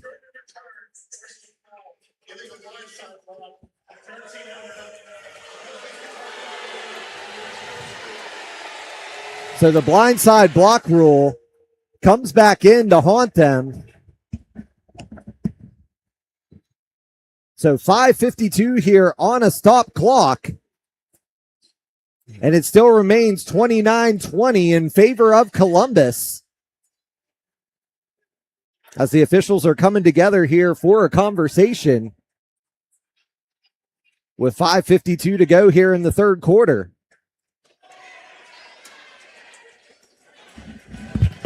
So it is a scoop and score there, Jeff, by Mikel Yancey, who has played a game. Like I said, he's played a game in this building before as a member of the Peach State Cats. Now a 2-time member of this Columbus Lions team. So the Lions faithful, after that scoop and score, getting behind their team here, as now 13 unanswered points for the Lions, as the Miners had a 20-16 lead going into the third quarter. But they strike quickly. Coach Columbus. over there rallying the troops, telling them to settle down. Let's go. Let's take care of business. Still a lot of time left on the clock. Yeah, that's what I always told, my players when I coached and everything. Guys, you can't take the points back off the board. The only thing you can do is put more points on the home side of the board. And that is exactly the message from Coach Mott. We'll see Coach Mott in a new position this year, defensive coordinator down at his alma mater at West Virginia Wesleyan. As we await the Braden Wood kickoff here. But I'll tell you what, even though it wasn't returned for the 2-point conversion, and you don't get the points on the board, though, that still gives the Miners a little bit of momentum here. Absolutely. I mean, you block the extra point. It takes a point off the board. It's only a 9-point lead instead of a 10-point lead now. So, like I said, points matter. They make a difference. So, I mean, it's a good job there by the defense. But unfortunately, you get the blindside block, which me personally, yeah, like I said, I complained about that enough in the Jersey game. So everybody knows how I feel about that rule. So Isaiah Robinson will be back deep. Now, Daramola does look like he is ready to come back out, but I think they're going to use Isaiah on this one. Yeah, Coleman is the up back as well. Yeah, just that way you're not risking any further injury to Daramola on a kick return. Yeah, you got a safety net here with Isaiah Robinson and Alex Coleman back there. Both can return kicks, so a nice touch there on the special teams. Oh, yeah, absolute speedsters back there, but Wood's going to kick it away from everybody into the stands of his Columbus Lions faithful. Nice field position to start for the Miners, and they definitely need it here. Try to punch one in. See, and there he is. Daryl Clark making his way back onto the field after the previous drive. We're also going to have Deshaun Johnson is coming in at center as Berger's getting a chat over there on the bench. I think it's another thing, too. You have a rookie like Caden Berger just trying to settle him down there on the bench right now. Yeah, I mean, it's a mental thing. You cannot get in your own head, and unfortunately, that looks like what's happening. But you put in a pro in a veteran, absolutely veteran move here from Wheeling. Yeah, Johnson, he is a natural center, but can also play anywhere on the O-line and can play fullback. He comes back in here. Here's the snap back to Daryl Clark. Clark has some time, spins out of trouble, launches one over, just over the head of Andre Thomas Cobb. But man, what a play by Clark to get out of trouble, and then unfortunately just overthrew the 6'4" Andre Thomas Cobb. Yeah, what a great job to stay alive there. Does Daryl Clark, spins around, moves, makes a great read there, and unfortunately throws a little bit too high for Andre Thomas Cobb. Yeah, but like I said, just a great job to get out of trouble. And a great move by Andre Thomas Cobb, too. He had ran his route. He turned around. He noticed that he was in trouble. Noticed that his quarterback was in trouble and then just came back to the football. That's exactly what you want to see. Exactly. I mean, that's a good way to bail your quarterback out. Tight trips formation over here on the near side as Darren Mola goes in motion. Clark, though, he is going to be hit and the ball's going to pop out. And the wheels are just coming off the bus right now for this Miners team as DeCoven Ware comes in with the strip. And then picking that one back up is McQuell Harvey. And now Columbus has all the momentum on their side right now. We also have an injured player down there on the field, so we're going to send it over here back to us here after that turnover, as we also have some conversations going on down there on the field. But Jeff, if you're Columbus right now, all the momentum is with the visitors right now. Absolutely huge momentum swing for Columbus, really taking over this game here in the past couple minutes. And if you're Wheeling, that is a terrible thing to see. Yeah, you had the scoop and score by Mikkel Yancey, and then you also have a down player there. I believe that is going to be Andy Plowden, so we'll try to get you an update on him. 4:28 to go here in the third quarter. Columbus has a 29-20 lead, and this is an ever important stop here for the Miners because Columbus could take a commanding lead here. Yeah, I mean, you definitely want to step up if you're the Miners defense, get a stop here, get the ball back for your offense. And, Columbus looking to try to put some separation here between them and the Miners. And that's one of the things, too. The goal ball could come back and play here in the fourth quarter if the Miners are still down. So, Plowden still being worked on down there on the field. But if you're Wheeling, you also got to respect the run game here of Marco Lee because he's the one that got the scoring started here in the second half. Yeah, he's one of the best running backs in the league is Marco Lee. He's been putting up points all year long. And it looks like Plowden able to get up off his own power and walk to the bench. So great job for Plowden. But yeah, we mentioned this defense has to stand up here. If there's a stop they have to make, it's this one. And he also gets a pat on the back there from Jacob Smith, one of the wide receivers out there for Columbus. Columbus offense comes back on the field as Jermon Fortson getting the Columbus crowd energized here as they have a first down and goal from the 10-yard line. Espinosa with Marco Lee, the sidecar off to his left. Here's the handoff to Marco Lee. And like I said, Wheeling respected the run the entire way there as Dio DeSois was able to get his hands on Marco Lee and bring down the former South Alabama Jaguar. Great job there by Dio DeSois, reading the play, seeing the handoff happen, and taking action there and bringing the running back to the ground. So Robert Garrett, Dio DeSois, Raymont Cutts. That is your down D lineman here for Wheeling. Brandon Munoz, the Mac. Javon Johnson, the Jack. JT Taylor, Myron Mounds, and Isaiah Robinson are your defensive backs for Wheeling. Krettel is the far side receiver. Fortson will be your motion man down there for Columbus. Jacob Smith here on the near side. Espinosa dropping back to pass. Looking, goes back toward the middle and in and out of the hands of Jacob Smith. as Myron Mounds and Javon Johnson had the coverage. It was a bullet pass there by Espinosa, just a little bit too tall for Smith. He tried to go up and grab it, but just could not come down with it. Yeah, Espinosa had to get that one out very quickly, and he did, and it creates the incompletion. Third down and goal upcoming for Columbus. As Blaine Espinosa, the Thomas More product, coming back onto the field. I believe it's this year or it was last year. Thomas More just made the jump to Division II in college football. They will be an opponent this year of Wheeling University. That's the opening game for the Cardinals. Krettel, your motion man for Columbus. Flag on the play. Espinosa looking towards the end zone, and Fortson makes the catch in front of Robinson, but we did have a flag on the play. I think Krettel had a little bit too much of a step there. Nope, it's going to be an illegal defense. So this touchdown is going to stand. And we're also going to have a flag for throwing the football into the crowd. And they have now taken a 35-20 lead, has Columbus. Braden Wood, extra point pending here.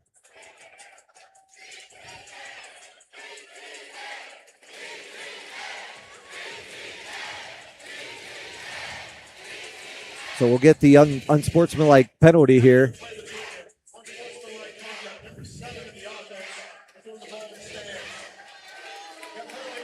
It said number 7. It was number 6. I was going to say, Jakari Thomas, the defensive back, was not on the field. It would be Fortson. Braden Wood in to attempt the extra point. This will be out of the Michael Hill hold. And Columbus has taken all the momentum here in this football game. We have a flag on the play as well. Be offsides against the Miners. And the penalty will be declined. And now Columbus has a 16-point lead, 36-20, 2:24 to go here in the third quarter. You're listening to the AAL Championship on MNTR Plus Sports Network.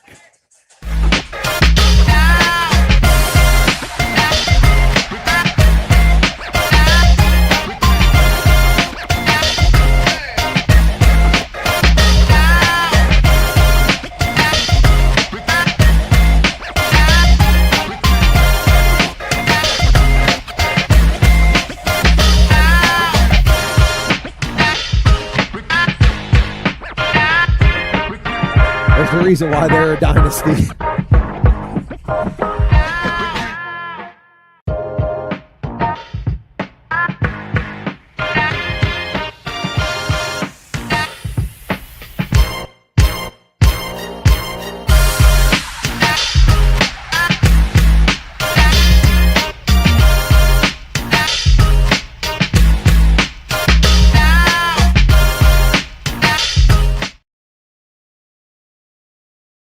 Here, it has been all Columbus here in the third quarter.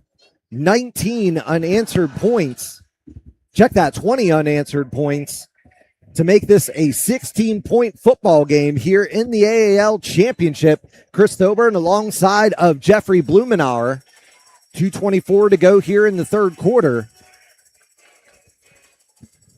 And it's been a couple defensive plays here that have put Columbus in this position. This one is going to go off the scoreboard. We saw that one coming from the start. As Wood looks up there at the scoreboard, he's like, man, I thought that scoreboard was up there a little further. So the ball will be at midfield. Or actually, no, it will be at the 20, but then you also had the personal foul. So it's going to put the Miners in good field position.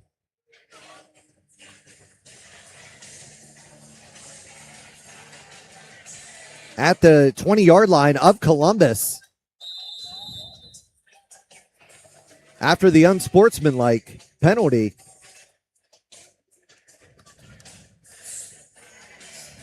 So here's the opportunity here for Wheeling. to try to make this a one-possession game. They're going to have tight trips here to the near side. Isaiah Robinson back in the wide receiver position as he's going to go in motion for Wheeling. Clark back to pass. Looks over, hits Andre Thomas Cobb, and Andre Thomas Cobb's going to be knocked into the stands, but none of the worse for wear. As he stands up and signals first down. He was definitely not hurt at all by hopping over for that first down. Absolutely. Went all out for that ball was Andre Thomas Cobb. Comes up with it.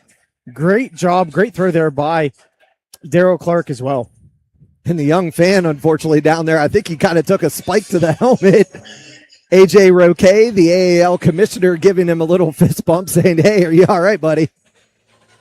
Future Miner down there, Jeff.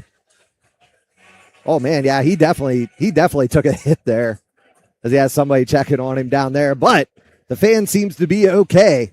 And we are back to action here as Daryl Clark coming back in under center. Here goes AC Coleman in motion. Clark wanted to hit Coleman right away, but he's essentially going to have to throw this one away as the fan makes a nice grab there in the crowd. And I think Clark took another massive hit there. And leading the charge on that one was Tyler Clark, the defensive lineman out of Georgia. Clark on that one. As trainer Kate Garman coming out to take a look at Daryl Clark. And more likely, it looks like it'll be back to Khalil Trotman time, as Clark has definitely taken a pounding back there in the backfield, Jeff. Yeah, absolutely. That Columbus Lions defensive line has been all over him all night long, but that's been happening on both sides. I mean, both quarterbacks have had handprints all over them all night long from both defenses. And I'm not sure if Daramola is still a little bit banged up, but it is Isaiah Robinson back into the game here. Stack formation, Coleman and Robinson. Andre Thomas Cobb, your motion man for Wheeling. Trotman almost stumbled, passes down. It's going to be knocked down by DeCoven Ware as he wants to do the push-ups down there for not getting that interception. And this is a third quarter that the Miners are definitely going to want to forget. But they still find themselves down by 16 as the clock winds down here in the third quarter. And Coach Mack, I think, is going to be content to let this quarter run out. So get those fours up here. We have 15 more minutes to go in the AAL championship game. Columbus, a 36-20 lead over Wheeling. You're listening to the AAL championship on MNTR Plus Sports Network.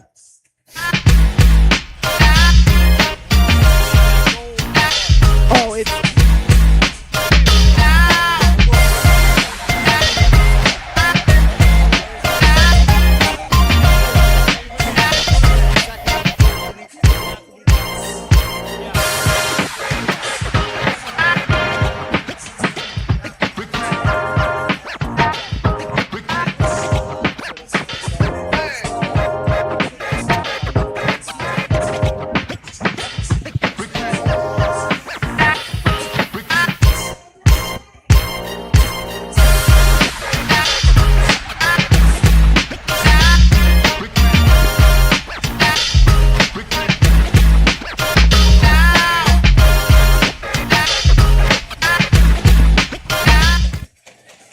and both teams having fun here as Columbus, they're doing the wave here that they normally do in the fourth quarter.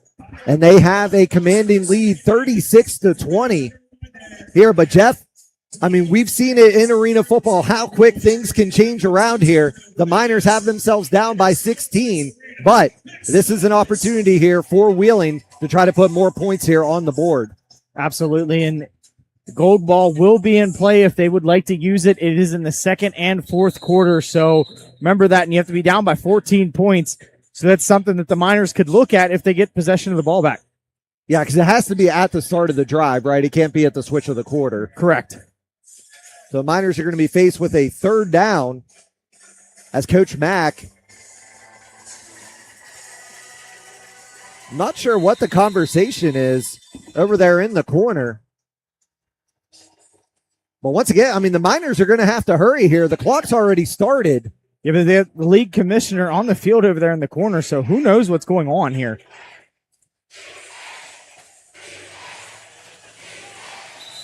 Yeah, I think Coach Mack is going to go ahead and burn a timeout here. Unfortunately, they let 14 seconds go off the clock.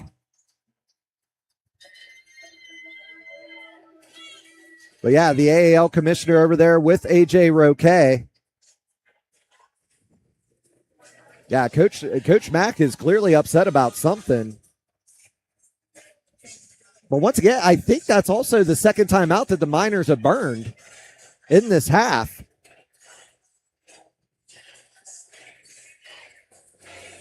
But nonetheless, it will be a 3rd down and goal for Wheeling when we come back.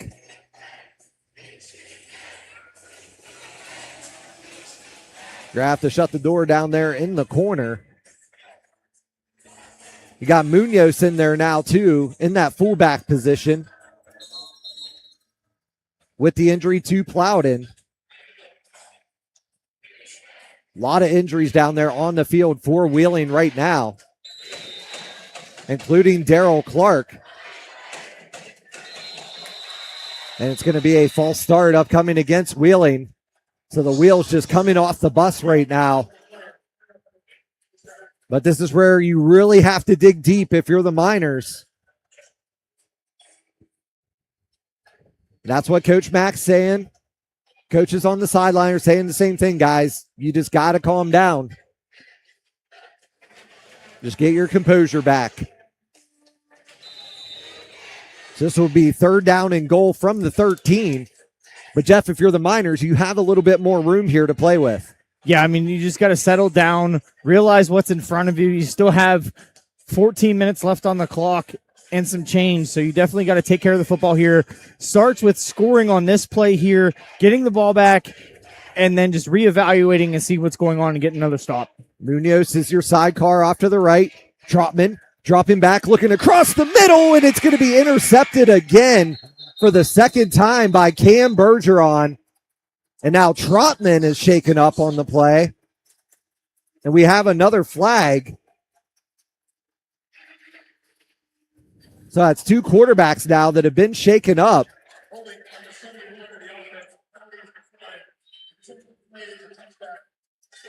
So will be a touchback on the intercept, and Khalil Trotman got his leg wrapped up underneath him. I mean, Jeff, the only other thing is there is a 3rd quarterback on the roster in JT Taylor. He actually led the Miners to a victory last year over the Columbus Lions. But unfortunately, Khalil Trotman down with an injury right now. And more than likely, it may have to turn back to JT Taylor. But the defense will have to take the field for Wheeling after the interception there. And like I said, Bergeron just took an absolute, I mean, he has just been an absolute monster here in this game. Yeah, absolutely. I mean, that's one thing that we've talked about is the defensive lines are really just shredding both offensive lines. I mean, really giving the quarterbacks fits back there in the backfield. Yeah, and that's the thing, too. I mean, like I said, we didn't see Bergeron in the game here, and he's made his presence felt tonight in that jack position. I mean, he is the one that completely turned the momentum around here for Columbus with the big interception down there in the second quarter. Yeah, I mean, it has unfortunately been a landslide since then. I mean, the Miners really have tried to climb out of this hole and continue to do so. Really have to do some deep searching here to really come back in this one. Yeah, absolutely. I mean, you know, you have players that are banged up and injured right now. I mean, we don't know how serious the injuries are, but once again, this is where you really, really have to dig deep here because we don't know how serious some of these injuries are. You got to dig deep, and this is why you also have a deep roster. Absolutely. And I mean, that's the thing about Arena. You want to make sure you have guys on your roster that could play multiple positions for situations like that because you do not have a bunch of numbers, but you have guys that can play in positions when you need them. Well, and that's the thing, too. I mean, you had guys like Andy Plowden that can play the MAC position, can play the running back position. Munoz can play all over the field. He can play the MAC, the fullback, and the linebacker position. And like I said, if both Daryl Clark and Khalil Trotman aren't able to go, more than likely you're going to see number 6, JT Taylor, in that quarterback position. It's exactly what you're going to see. more than likely JT Taylor on the field right now for defense, so might have to go both ways for the rest of this one. Cam Dixon in the MAC position. Another one, too. I mean, when he played here in 2019 with the West Virginia Rough Riders, he was primarily used as a running back. Also played defensive end and the MAC. And Cam is back in there in the MAC position. Javon Johnson in the jack. Robinson, Taylor, and Mounds are your defensive backs. Espinosa launching one downfield as he gets absolutely crunched down there. Believe that was Raymond Cutts, who he's also down on the play. It looks like he might have taken a foot right to the area you don't want to take a foot to if you're a dude. Able to shake that one off. He's not happy. I think he's going to have to come out of the game here. And in will enter Robert Garrett. So they're going to move Munoz over to the right. You're going to have Dessois in the middle and then Garrett on the outside. And then the same linebackers in Dixon and Johnson. JT Taylor, Myron Mounds, and Isaiah Robinson. Back deep for Wheeling. In the defensive back, second down upcoming for Columbus. As Cutts was applying all the pressure there on Blaine Espinosa. Fortson will be your motion man down there for Columbus. Marco Lee, the sidecar off to the left of Espinosa. Espinosa running some time off the clock here. Fortson will be your motion man on a hard count there, and it looks like it's going to be an offsides against Wheeling with 13:31 to go here in the fourth quarter. So it's actually going to go against Columbus. Justin Yomes, offensive lineman out of Columbus State, the guilty party there.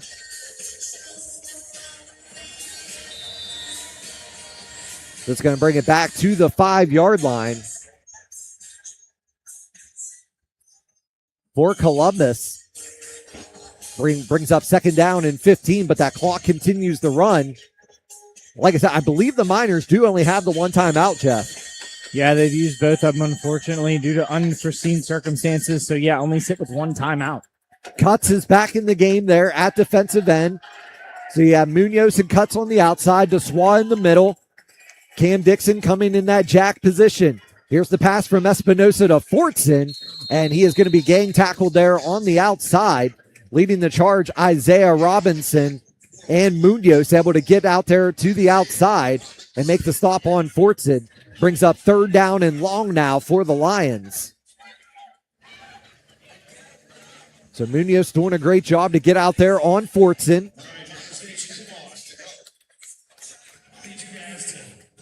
Three defensive backs here, JT Taylor, Isaiah Robinson, and Myron Mounds. Clock strikes at 12:20 and counting, and is now the enemy of the Miners as they trail 36-20.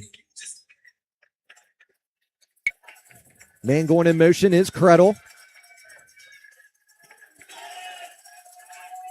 Espinosa, three-step drop. He wants to look down the field to Fortson, and this one is going to be perfectly covered by Isaiah Robinson, and it'll bring up fourth down and 11 for Columbus, and they're going to keep Espinosa out on the field here. And this could be a huge stop if you're Wheeling. Yeah, and it even further push for Columbus to try to tack on some more points and try to put this one away. Espinosa was looking across the middle there to Fortson. Was unable to hit him. As he comes back in under center with 11:22 and counting.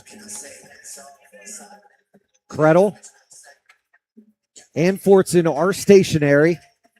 Jesse Riverio will be the motion man for Columbus.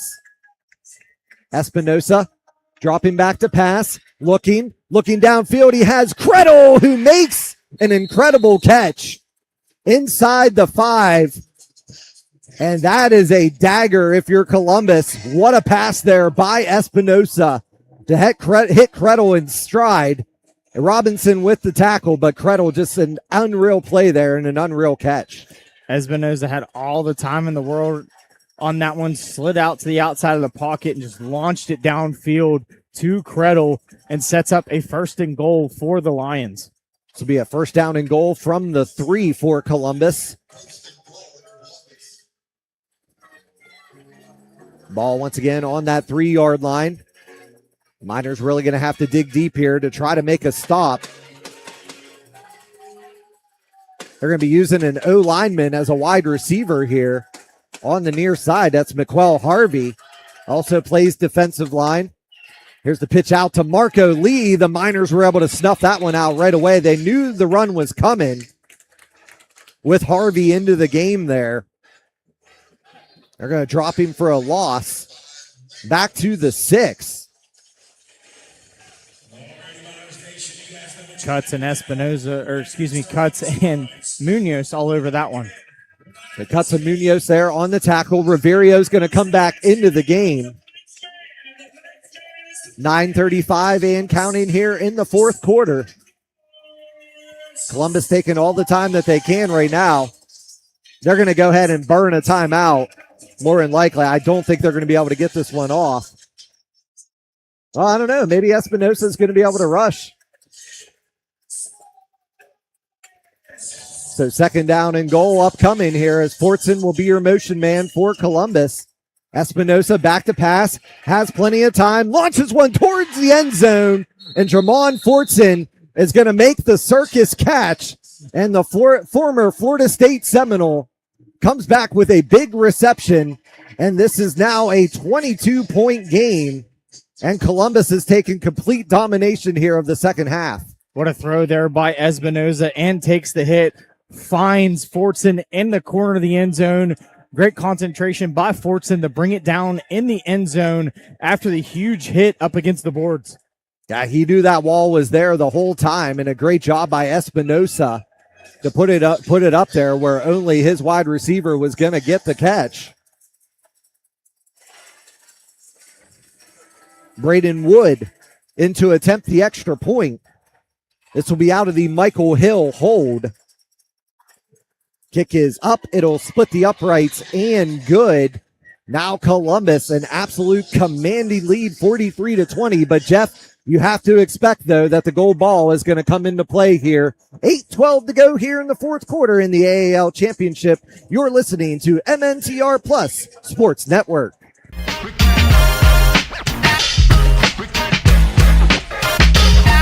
Oh, yeah.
Braden Wood has this one teed up, and we are ready to go here as Columbus has taken full command of this championship game. They're leading 43-20.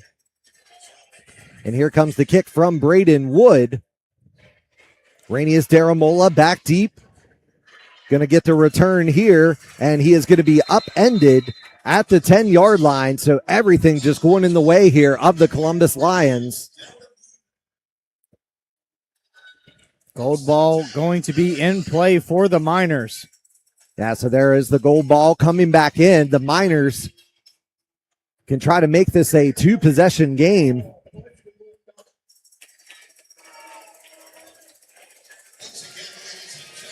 Trying to see Daryl Clark is back in at quarterback, Jeff.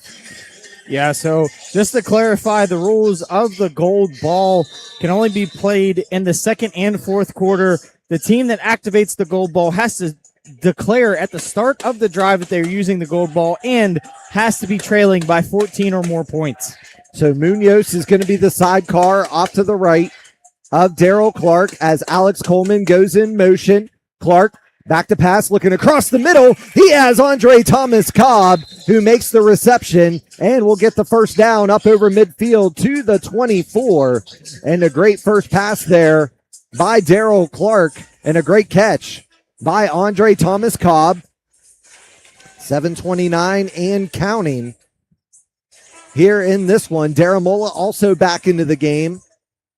So your receiving core, Andre Thomas Cobb, Rainius Daramola, and Alex Coleman, who all will go out in the trips formation over to the far side. Munoz, the sidecar off to the right here of Daryl Clark. Coleman, the motion man. Here comes Clark, dropping back, looking across the middle, has Andre Thomas Cobb again, and he will be brought down by Daenerys Wardlow, but not after picking up another Miners first down. But don't forget, though, the Miners cannot run this one in. It does have to be a passing play, and they have first down and goal from the 5. Cobb coming to life here, and the waking moments of this one. Miners really need to punch this in for the gold ball and try to get some double the points here to try to get back into contention for this championship. What a catch there by Andre Thomas Cobb. Has 4 catches here on the night. Munoz again, the sidecar off to the right. Here goes AC Coleman in motion for Wheeling.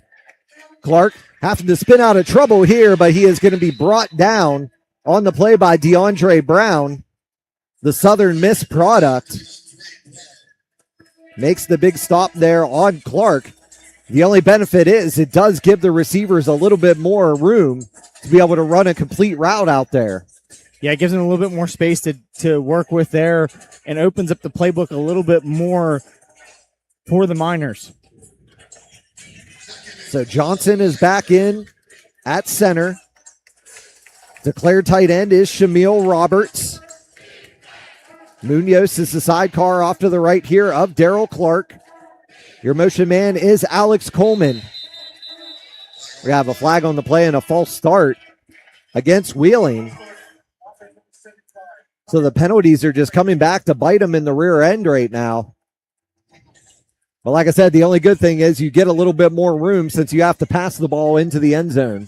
Yeah, I mean, that's what we keep talking about. It opens up the playbook a little bit because the closer you get to the goal line, it shortens it up, and you cannot run in the gold ball to get the points. You have to throw it for a passing touchdown in order to cash in on the double the points. So Johnson coming back in under center with Daryl Clark. Clock striking at 5:15 and counting.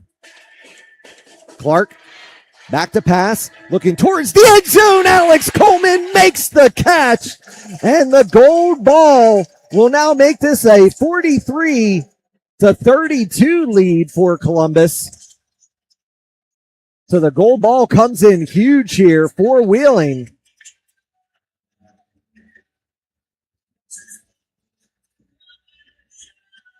And it'll be a 2-point conversion try here for the Miners.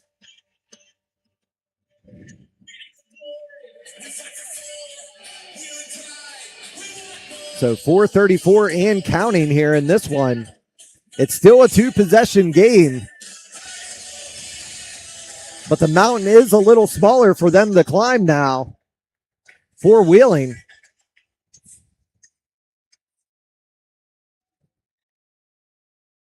What a great pass there by Daryl Clark to hit AC Coleman. Andre Thomas Cobb, your motion man for Wheeling. He's going to fake the pitch out. Clark looking. Clark looking towards the end zone. It's going to be knocked down there by Droel Green. I love the play call there, but 3:56 to go here in this one. Now it's a 43-32 lead for Columbus. You're listening to the AAL Championship game on MNTR Plus Sports Network.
Myron Mounds here with the kickoff. And it'll be brought back here by Jacob Smith, who's going to be wrapped up immediately. Raymond Cutts was the one leading the charge there for Wheeling. So the Miners, the clock once again their enemy. 3:51 to go here on a stop clock.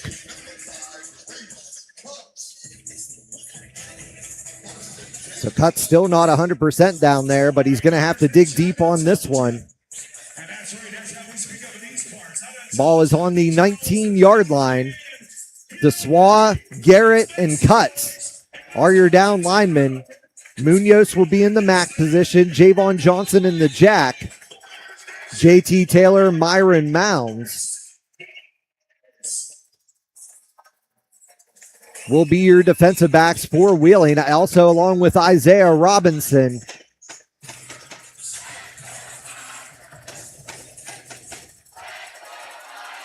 More likely they have Michael Harvey out there, which it could just be a disguise here. As Espinosa, though, he is going to hand it off to Marco Lee. Lee going to gain a few yards there, and it'll bring up a 2nd down and 8 for Columbus. That only one timeout remaining here for the Miners could come back and bite them. Yeah, they don't have a bunch to stop the clock, and we've talked about plenty of times of the ball has to be moved forward in order for the clock not to stop. So great job of Columbus to continue to just ride the momentum. Their fans have been excellent here tonight and just continue to try to put a wrap on this championship game. Yeah, it's been an absolute amazing atmosphere here. All the fans in attendance between the Miners and the Lions. The game on the field just been back and forth. It was just that third quarter was the tale of this one so far. They're going to pitch it out to Marco Lee to the outside, and he's going to be hit into the boards at the 24-yard line. 2:25 and counting, and it'll bring up about a 3rd down and 6 here for the Lions as they're really trying to hammer it down here with Marco Lee. Yeah, Marco Lee, like we've mentioned, been a great bruising runner all year long, has a plethora of touchdowns to his resume, and just wants to continue to ice this game here for the Lions. So the clock is going to strike under 2 minutes, and if you're Wheeling, you still have that 1 minute warning too, so you could almost use it like a second timeout. Columbus might have to burn one here too, as the official has started counting back there. Espinosa comes back in under center. There's the delay of game call from the official. So this will bring up about a 3rd down and 11 for Columbus. So the Miners get a gift there on the delay of game call. This will move it back to the 19. It's actually the original line of scrimmage. So it'll be 3rd down and 10. Credle will be the motion man over there for Columbus. Fortson will be the stationary wide receiver. And then you also have Maquel Harvey over on the far side. Espinosa going to fake the pass. He's going to get it over to Fortson, who's able to escape a tackle. And Fortson will be brought down at the 20-yard line. And that'll be a 1st down for Columbus, as Munoz tried to fly in there and get Fortson in the backfield. But the former Florida State Seminole and Arena veteran does an absolute great job on getting that 1st down.